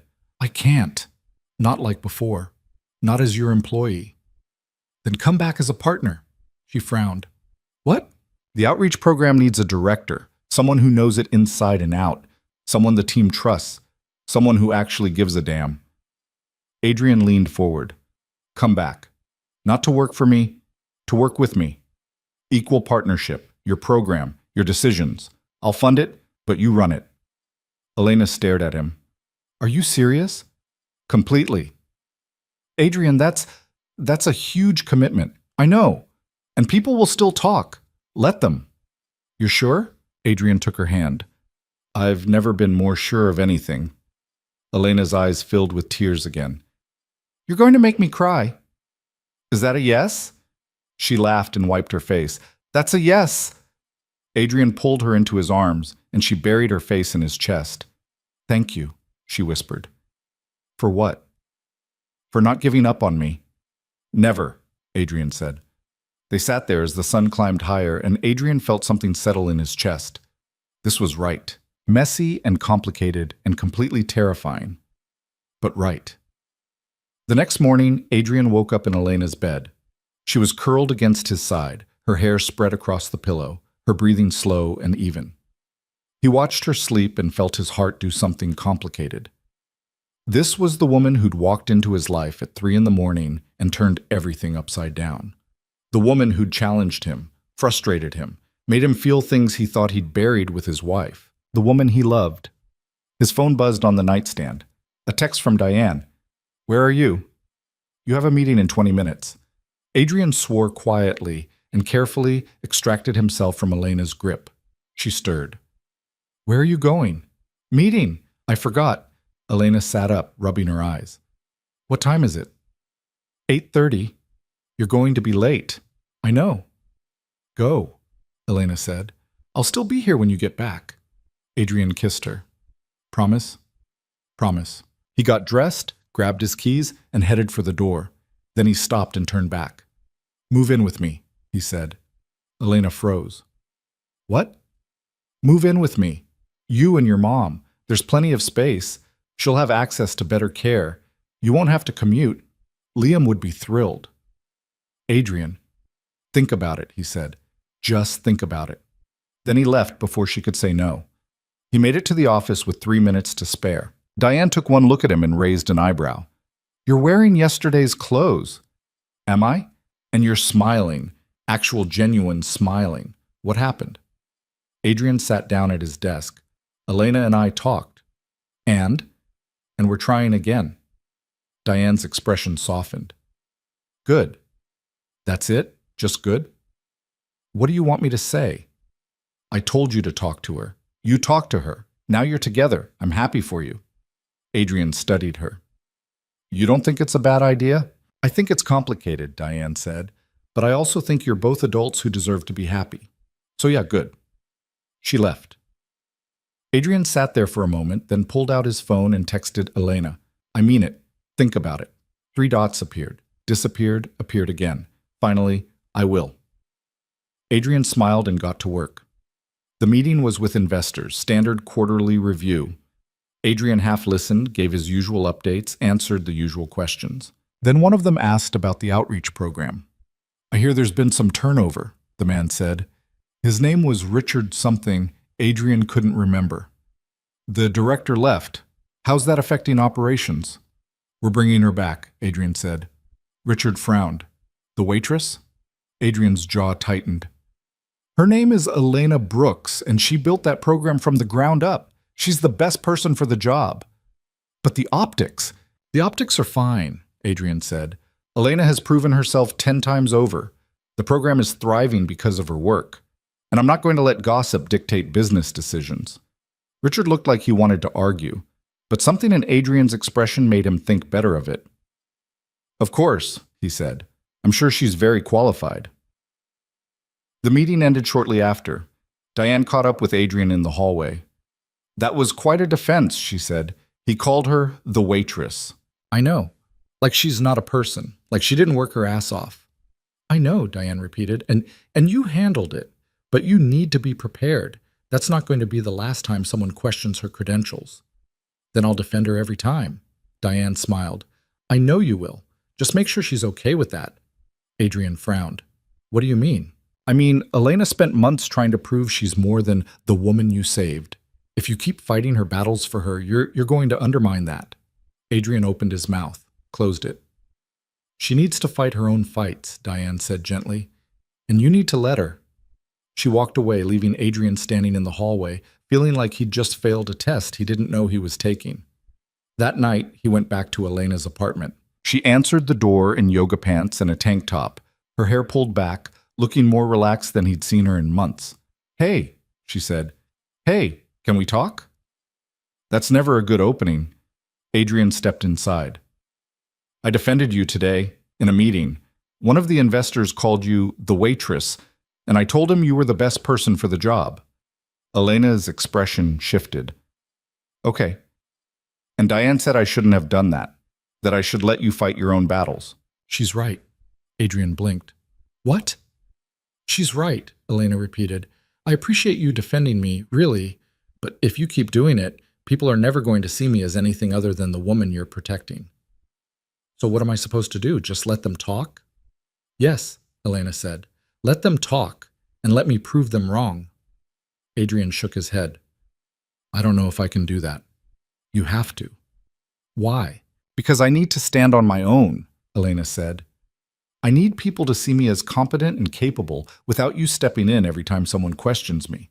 Otherwise, I'll always be Adrian's girlfriend instead of Elena. Adrian's chest tightened. I just want to protect you. I know, but I don't need protection. I need space to fail and succeed on my own terms. And if you fail? Then I fail, Elena said, and I learn from it. And I try again, just like everyone else. Adrian stared at her. You're really okay with that? I have to be. He sat down on her couch. Elena sat beside him. This is harder than I thought it would be, Adrian admitted. What is? Loving you without trying to fix everything. Elena took his hand. I don't need you to fix everything. I just need you to believe in me. I do believe in you. Then show me by stepping back. Adrian looked at their joined hands. I'll try. That's all I'm asking. They sat in silence for a moment. Then Elena said, I talked to my mom about moving in with you. Adrian's heart jumped. And? She thinks I'm crazy. In a good way or a bad way? Elena smiled. In a, you barely know this man way, but also in a, he makes you happy and life's too short way. So? So I'm still thinking about it, Elena said. It's a big step. I know. And I don't want to rush into something just because it feels good right now. I'm not asking you to rush, Adrian said. I'm asking you to consider it. Take your time. Think it through. But know that I want you there. Both of you. Elena leaned her head on his shoulder.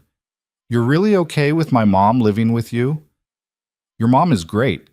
She's nosy and opinionated, and she'll probably rearrange your entire kitchen. Sounds perfect, Elena laughed. You say that now. I mean it. She looked up at him. Why are you doing this? Because I love you, Adrian said simply. And because I want to build a life with you. A real one. Not just stolen moments and secret meetings. I want to wake up next to you every morning. I want Liam to have you in his life every day. I want... He stopped, took a breath. I want a family, he said quietly. I had one once, and I lost it, and I thought that was it for me. But then you walked into that diner, and suddenly I could see it again. A future, a home, something worth fighting for. Elena's eyes were wet. That's a lot of pressure. I know. What if I can't be what you need? You already are. She kissed him then, slow and deep and full of promise. And when they broke apart, she whispered, Ask me again in a month. About moving in? Yeah. Adrian smiled. I can do that. The following weeks were a strange kind of wonderful. Adrian and Elena were together, but carefully, deliberately.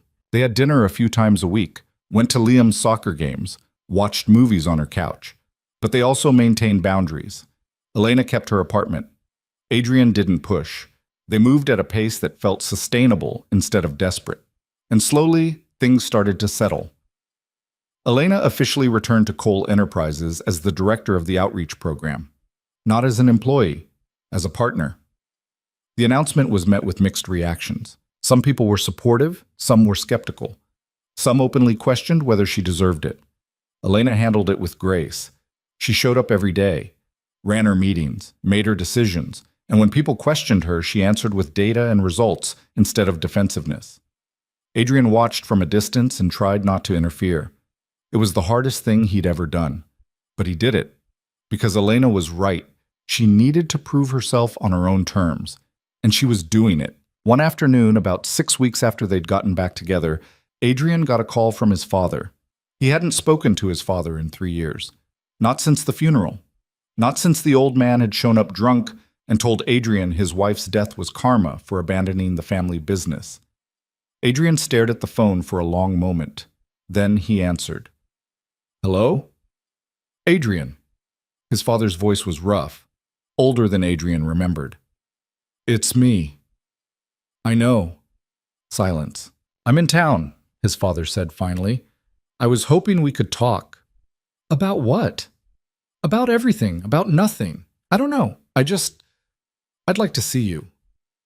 Adrian's first instinct was to say no, to hang up, to go back to the comfortable distance they'd maintained for years. But then he thought about Elena, about second chances, about the way holding grudges only hurt the person holding them. Okay, he said. Okay? Yeah, when? His father sounded surprised. Tomorrow? Lunch? I'll text you the address. Adrian hung up and immediately regretted it.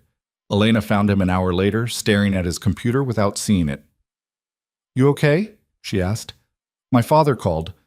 She sat down across from him. "And?" "And I agreed to have lunch with him tomorrow. How do you feel about that?" "I have no idea."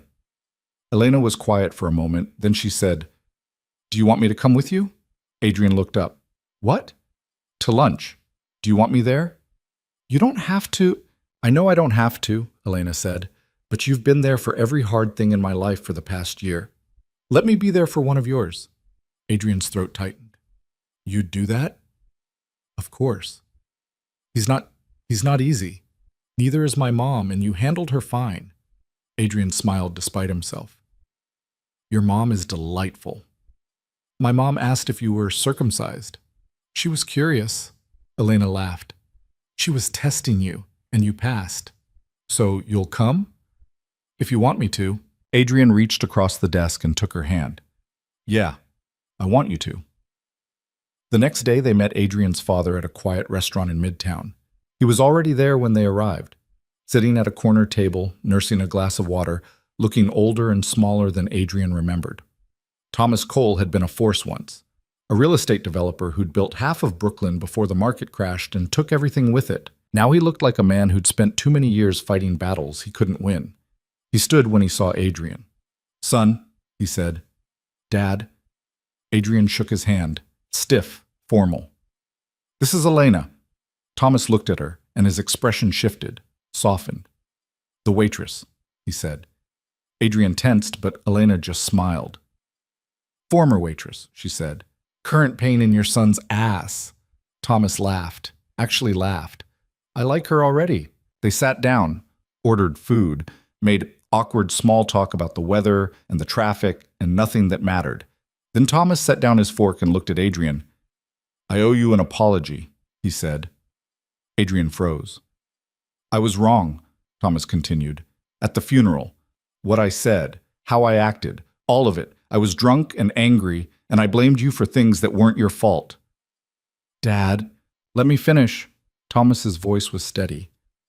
"I've spent the last 3 years thinking about that day, about the things I said. And I want you to know I didn't mean them. Your wife's death wasn't karma. It was a tragedy, and you didn't deserve to hear that from anyone, least of all your father." Adrian didn't know what to say. "I'm sorry," Thomas said quietly. "For that. And for a lot of other things. For not being there when you needed me. For letting my own failures poison our relationship. For choosing pride over family."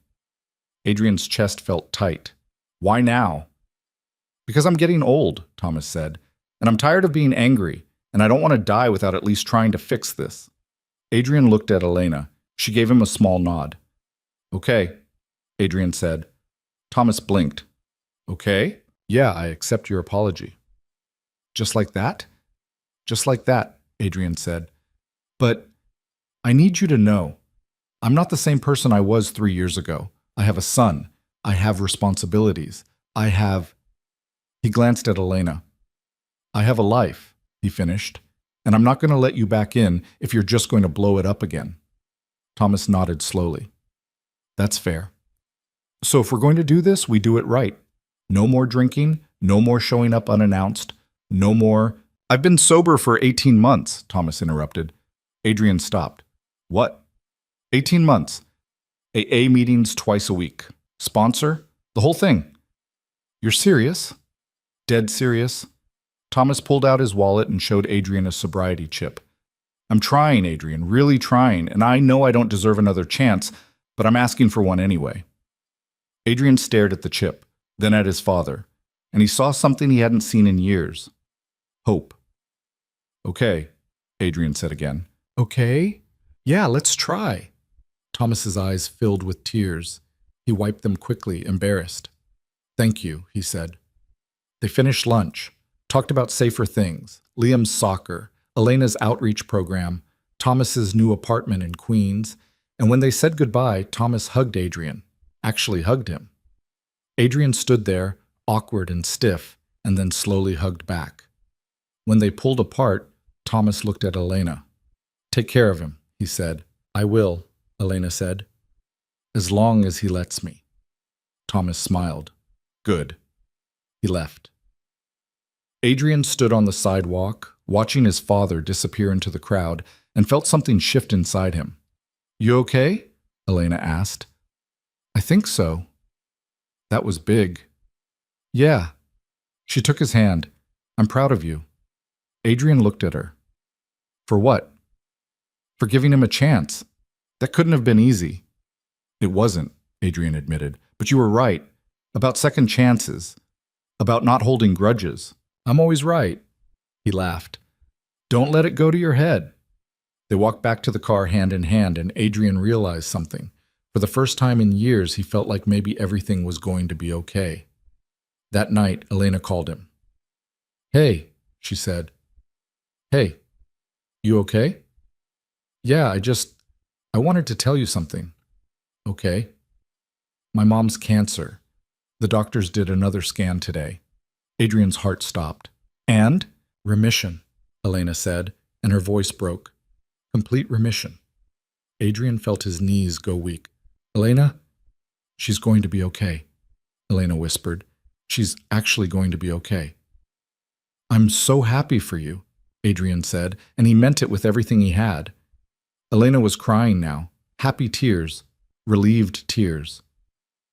"I couldn't have done this without you," she said. "The treatment, the doctors, all of it. You saved her life." "No," Adrian said. "You saved her life by not giving up, by fighting for her every single day." "We both did," Elena said. "Together." "Together," Adrian agreed. They stayed on the phone for another hour, talking about nothing, about everything. And when they finally hung up, Adrian sat in his study and felt something he hadn't felt in a very long time. Peace. A month passed, and Adrian kept his promise. He didn't ask Elena about moving in, didn't push, didn't hint. He just showed up, consistently, patiently. He brought coffee on Sunday mornings, helped Elena's mother with groceries, went to every single one of Liam's soccer games with Elena by his side, and he watched her bloom. The outreach program was thriving. 3 new shelters funded, 2 mobile clinics operational, a scholarship program that had already helped 18 single parents go back to school. Elena's name was in the papers again, but this time for the right reasons.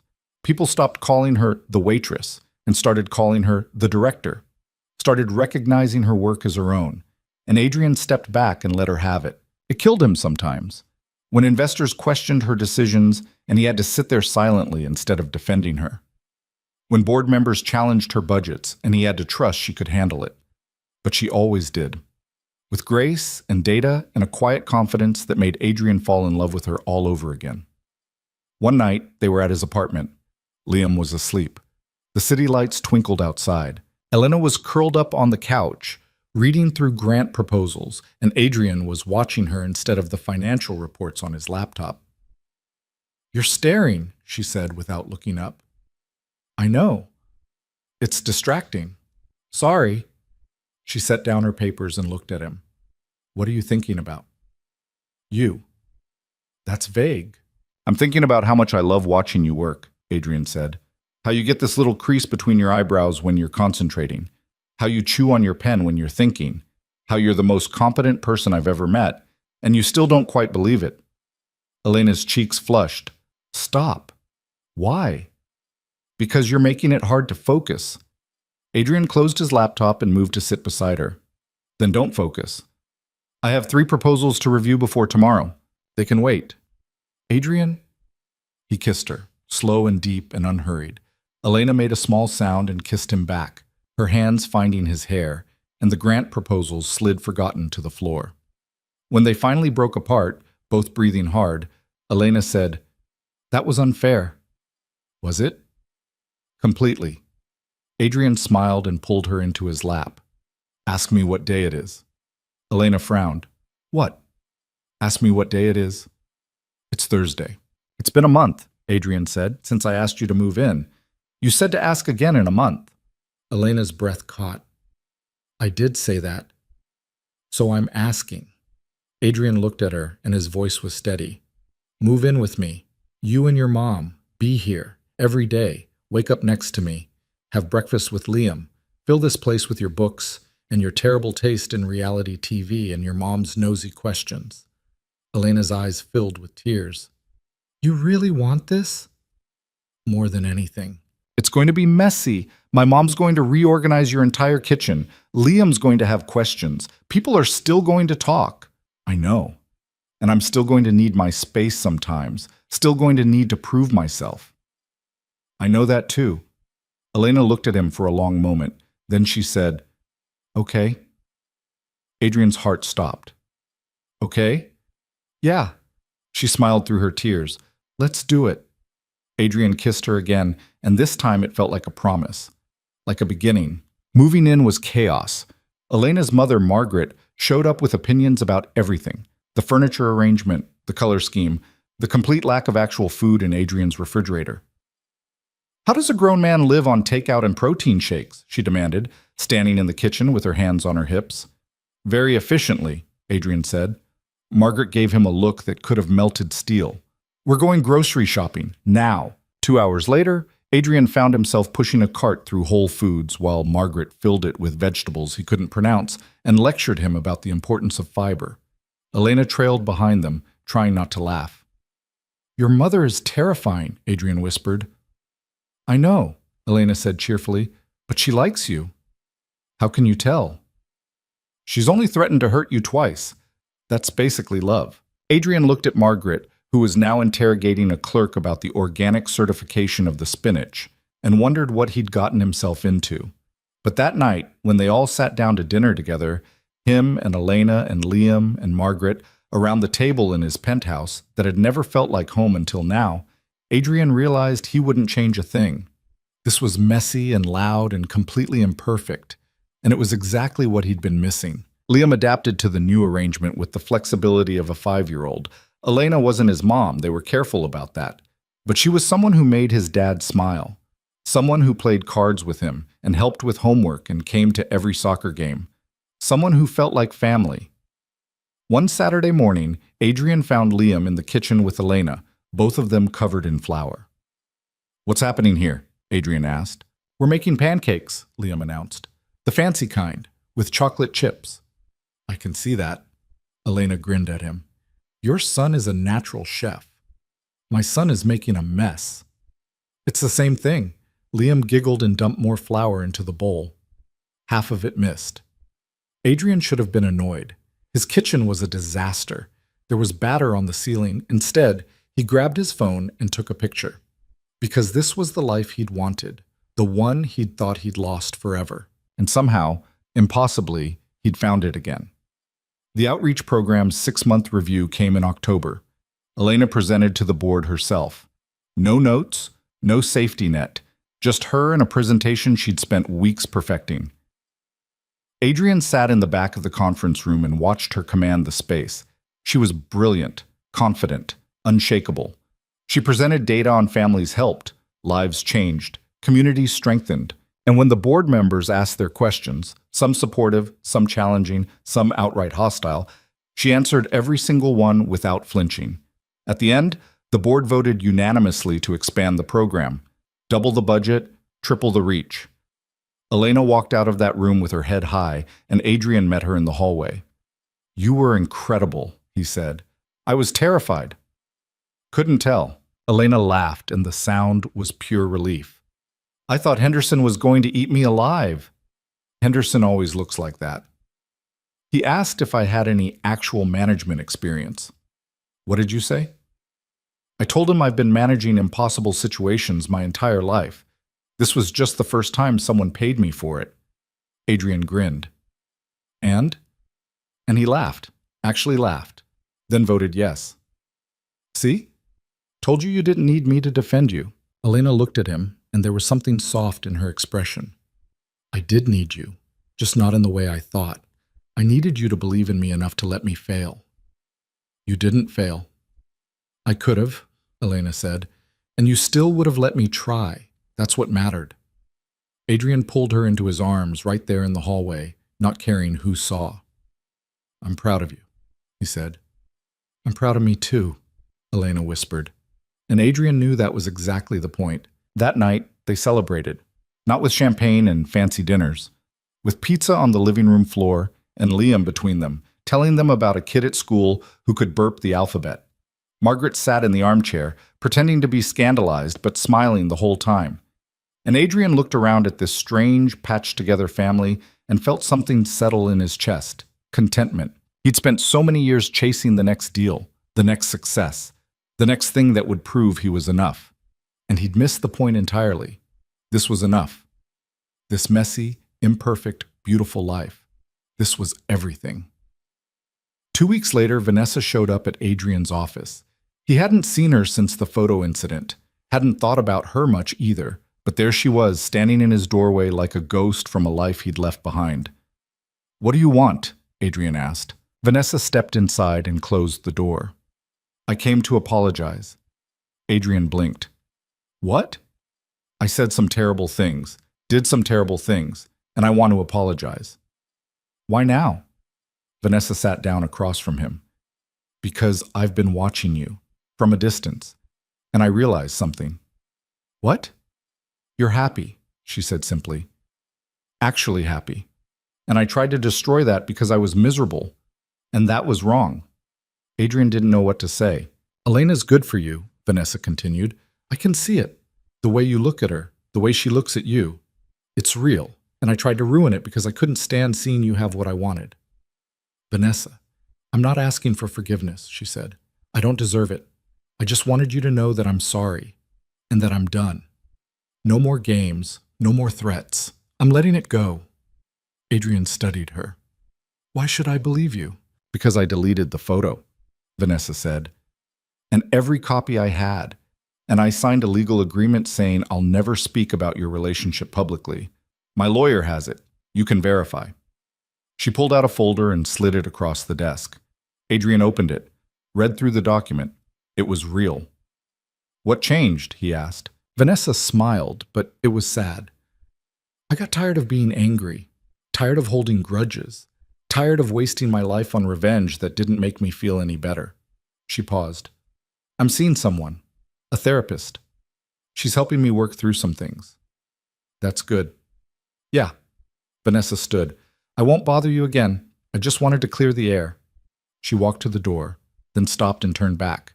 "For what it's worth," she said, "I think you two are going to make it. You have something most people never find. Don't waste it." Then she left.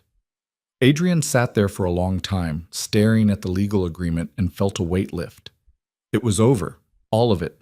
The threats, the fear, the sword hanging over their heads. Over. He called Elena immediately. "She came to see me," he said. "Who?" "Vanessa. She apologized, deleted the photo, signed an agreement promising to leave us alone." Silence on the other end. "Elena? Is it really over?" she asked quietly. "Yeah, it's really over." Elena exhaled, and it sounded like she'd been holding that breath for months. "We're free," she said. "We're free." That weekend, they took Liam to the park. It was one of those perfect October days. Cool, but not cold. The leaves were turning. The sun was bright. Liam ran ahead, chasing pigeons, and Adrian and Elena walked hand in hand behind him. "I've been thinking," Elena said. "About? About what comes next." Adrian looked at her. "What do you mean?" "I mean, we've been so focused on surviving, on getting through the hard stuff. But what happens now, when things are actually good?" "We enjoy it," Adrian said. "Is that enough?" "Why wouldn't it be?" Elena was quiet for a moment. "I don't know. I guess I'm just not used to things being easy." "They're not easy," Adrian said. "They're just different. We still have challenges, work, family, Liam, your mom, my dad, the program, all of it." "I know. So what's really bothering you?" Elena stopped walking. "I'm scared." "Of what?" "That I'm going to mess this up, that I'm going to do something or say something or be something that ruins this. And I don't know if I can survive losing you again." Adrian turned to face her. "You're not going to lose me." "You don't know that." "Yes, I do," Adrian said, "because I'm not going anywhere. Not when things are hard. Not when you're scared. Not ever." Elena's eyes filled with tears. "How can you be so sure?" "Because I've already lost the most important person in my life once. Adrian said quietly. And I survived it. But it broke something in me, something I thought was gone forever. And then you walked into that diner at 3 in the morning and you put it back together. Not perfectly, not the same as before, but better, stronger.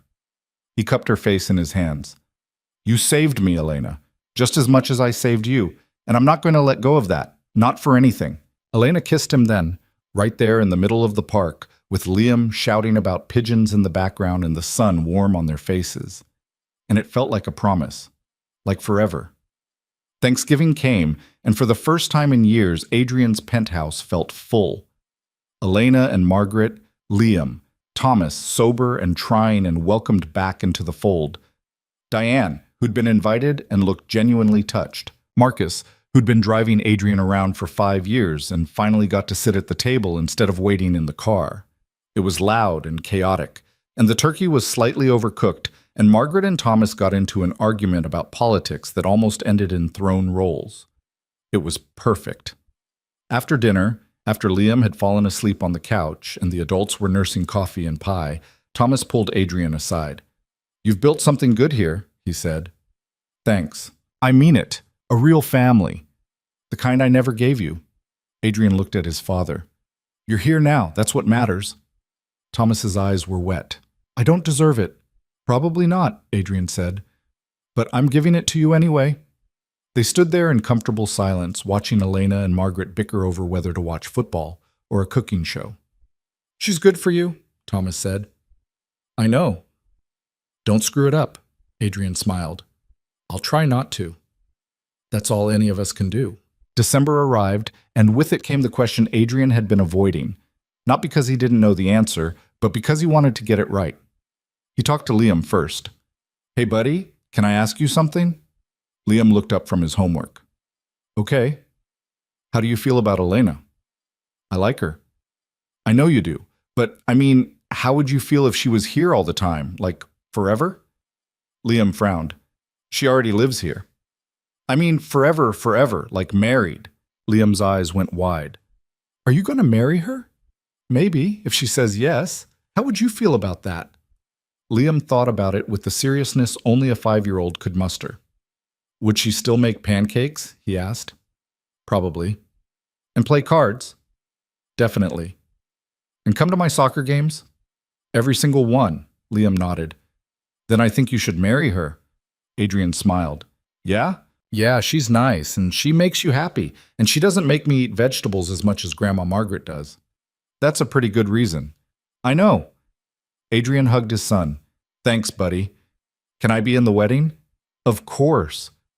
Can I wear a tuxedo? If you want. Cool. Next, Adrian talked to Margaret. She was in the kitchen, as usual, reorganizing the spice cabinet for the 3rd time. Margaret, can we talk? She looked at him over her reading glasses. If this is about the paprika, I'm moving it. It doesn't belong next to the cinnamon. It's not about the paprika. Good. What is it? Adrian took a breath. I want to ask Elena to marry me. Margaret set down the jar she was holding. Do you now? Yes. And you're telling me this why? Because I'm asking for your blessing. Margaret stared at him. You don't need my blessing. I know, but I want it anyway. She studied him for a long moment. Then she said, You hurt her once. I know. She almost didn't recover. I know that too. If you hurt her again, I won't, Adrian said. I can't promise everything will be perfect. I can't promise we won't fight or struggle or have hard days. But I can promise I'll show up every single time for the rest of my life. Margaret's expression softened. You really love her. More than I knew I could love anyone. Then you have my blessing, Margaret said. But if you ever make her cry the way she cried after you two broke up, I will personally make your life a living hell. Adrian smiled. I believe you. Good. Margaret picked up the paprika. Now, help me with this cabinet. Your organizational system is a disaster. The ring took 3 weeks to design. Nothing too flashy. Elena wouldn't want flashy. A simple platinum band with a single diamond. Elegant. Timeless. Like her. Adrian picked it up 2 days before Christmas and carried it in his pocket for 48 hours, waiting for the right moment. It came on Christmas Eve. They'd spent the day together, all of them, opening presents, watching movies, eating too much food. Now it was late. Liam and Margaret were asleep. The apartment was quiet except for the soft sound of jazz playing in the background. Adrian and Elena sat on the couch, her feet in his lap, both of them exhausted and content. "This was a good day," Elena said. "Yeah." Liam loved his bike. "He's going to break his neck on that thing," Elena laughed. "Probably. But he'll have fun doing it." Adrian looked at her, at the way the lights from the tree reflected in her eyes, at the small smile on her face. This was it. "Elena." "Stand up." She frowned. "Why?" "Just trust me." Elena sat up, still looking confused, and Adrian stood and pulled her to her feet. Then he got down on one knee. Elena's hands flew to her mouth. "Adrian." "I know this isn't a surprise," Adrian said. "I know you probably saw this coming, but I need to say it anyway." "Okay." "A year ago, I walked into a diner at 3 in the morning because I couldn't sleep, because I felt hollow and lost and like I was going through the motions of a life that didn't feel like mine." His voice was steady. "Sure, and I found you, washing dishes, fighting desperation, trying so hard to be strong even when you were breaking." Elena was crying now. "And I didn't know it then. But you saved me. You reminded me what it felt like to care about something, to want something, to build something that mattered." He pulled out the ring. "You're the strongest person I know, the kindest, the most stubborn. You challenge me, you frustrate me, you make me better." Adrian looked up at her. "I don't want to do this life without you. I don't want to wake up without you next to me. I don't want to face hard things without your hand in mine. I just want you, for as long as you'll have me." He held up the ring. "Elena Brooks, will you marry me?" Elena was sobbing now. Happy tears, overwhelmed tears. "Yes," she choked out. "Yes, of course, yes." Adrian slipped the ring on her finger, stood up, and kissed her. And somewhere in the back of the apartment, they heard a small voice say, "Finally." They pulled apart to find Liam standing in the hallway in his pajamas, grinning like he'd just won the lottery. "Were you spying?" Adrian asked. "Maybe." "How long have you been there?" "The whole time." Liam ran over and hugged both of them. "Does this mean Elena's going to be my new mom?" Elena knelt down. "If that's okay with you." "It's very okay," Liam said seriously. "Can we have pancakes tomorrow to celebrate?" Elena laughed through her tears. "We can have pancakes every day if you want." "Cool." They stood there in the living room, the three of them, holding each other, and Adrian felt something click into place. This was his family, messy and imperfect and absolutely right. The wedding happened 4 months later, small, intimate, just family and close friends. They got married in the same diner where they'd first met. The owner had been reluctant at first. "A wedding? In here?" But Adrian had made it worth his while, rented the whole place for the evening, hired decorators to transform it. The cracked vinyl booths were covered in white fabric. The harsh fluorescent lights were replaced with soft strings of bulbs, flowers everywhere. It looked nothing like the sad, fading diner it had been, but it was still the same place, the same counter where Adrian had sat, the same sink where Elena had washed dishes, the same spot where two broken people had found each other at 3 in the morning and decided to try. Elena walked down the aisle in a simple white dress, holding her mother's arm, and Adrian felt his throat close up. She was beautiful. Not in a magazine way, not in a polished, perfect way, just real, and his. The ceremony was short. They'd written their own vows. Adrian went first. "I'm not good with words," he said, "but I'm going to try.